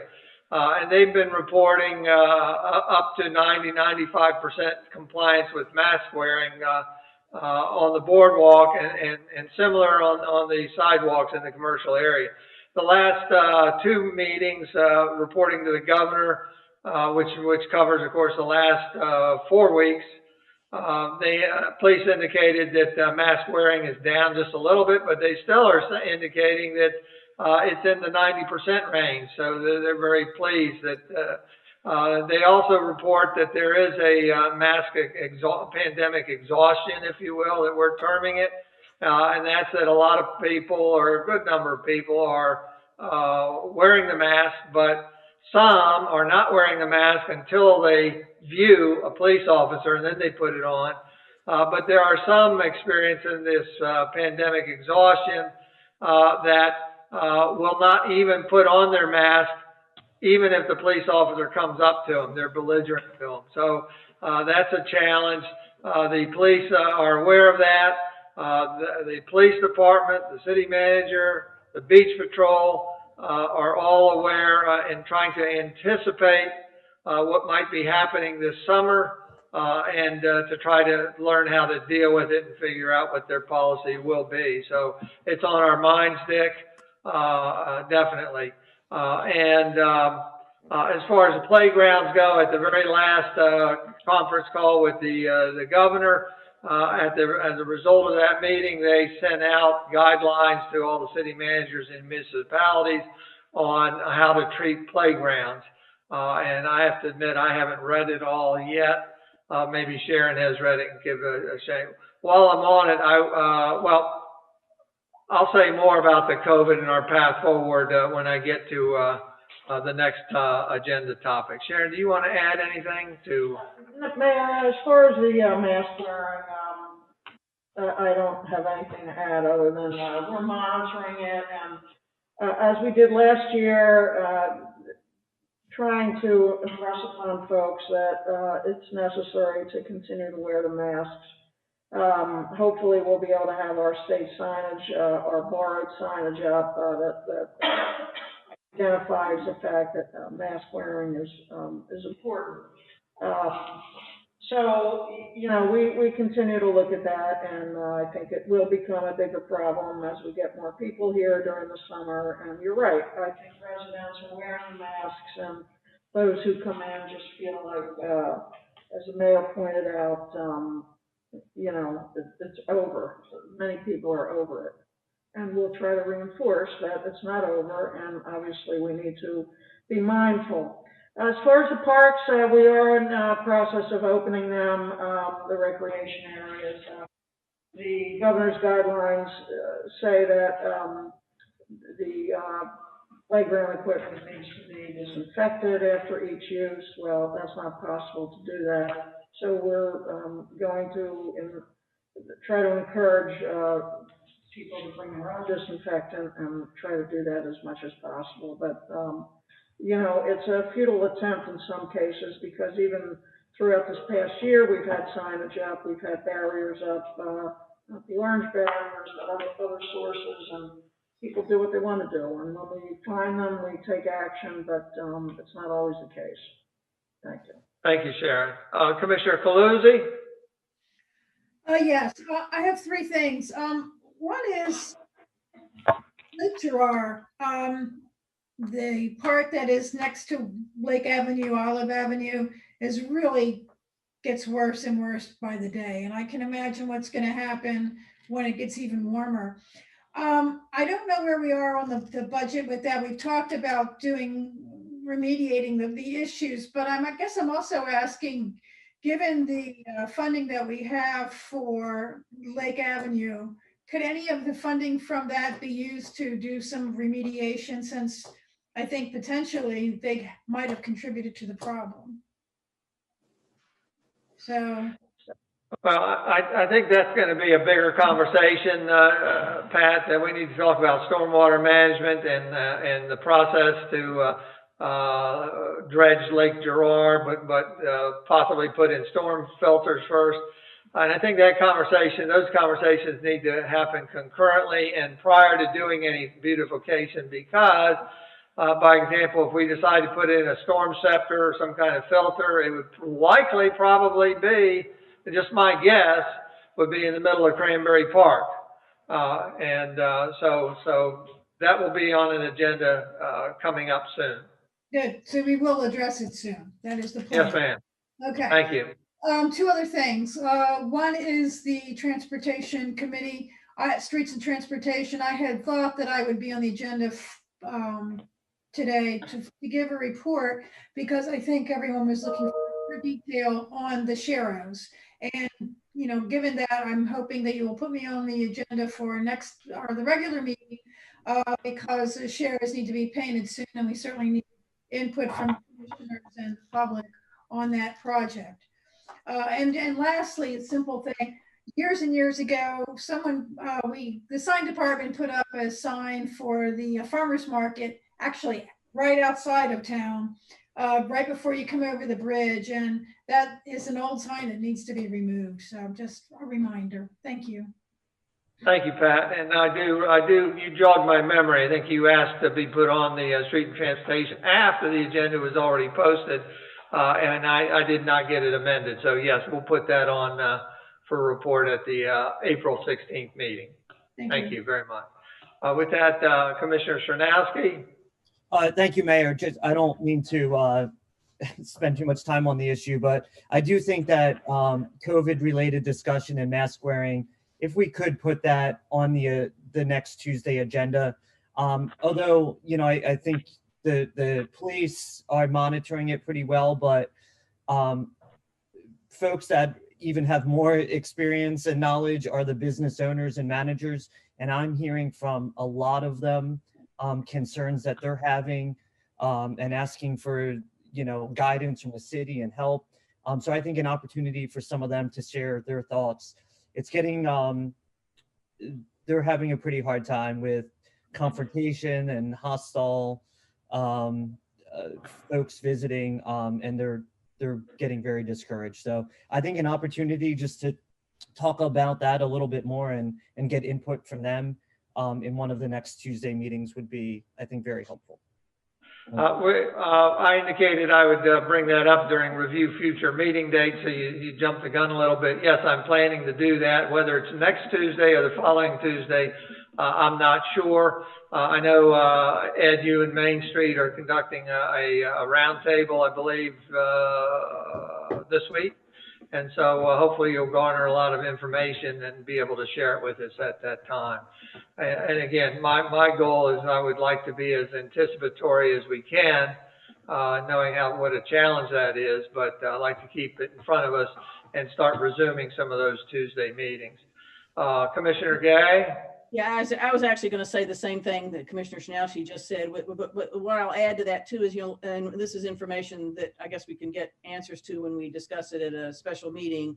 But if the police have plans to give out masks this summer the way they did last year, I'm just curious about that. But I do think the sooner we can talk about it, the better. Going forward. Very good. Thank you. Commissioner Byrne?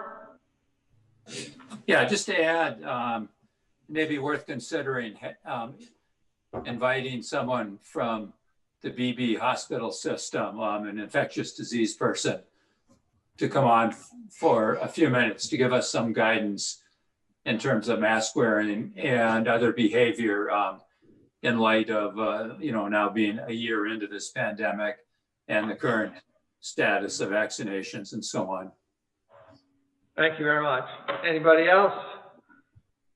All right, then we'll conclude commissioner announcements and comments. Review future meeting dates. We've already talked about the next regular meeting of the Mayor and Commissioners being on April 16th, beginning at 2:00 p.m. The next tree review meeting is to be determined. I will be checking in this week with the chairs of the Environment Committee, Tree and Green Infrastructure Committee, and Parks and Shade Tree Committee, asking for their input and how much time they want to be able to review all the codes and be able to provide us some feedback and input that would help us with our review. And so I'm not sure that that will happen in April, which is fine. That opens up the meetings for resuming COVID meetings, etc. So again, I don't know exactly when the next COVID meeting is. I'll confer with a few parties and see if we want to go as early as next Tuesday or not. With that, we've hit all the citizen comment. Are there any further comments from the commissioners? If not, I'd like to thank you all. Thank the watchers. Thank Walter for participating. And this meeting is adjourned at 11:10 a.m. Thank you very much. Thank you.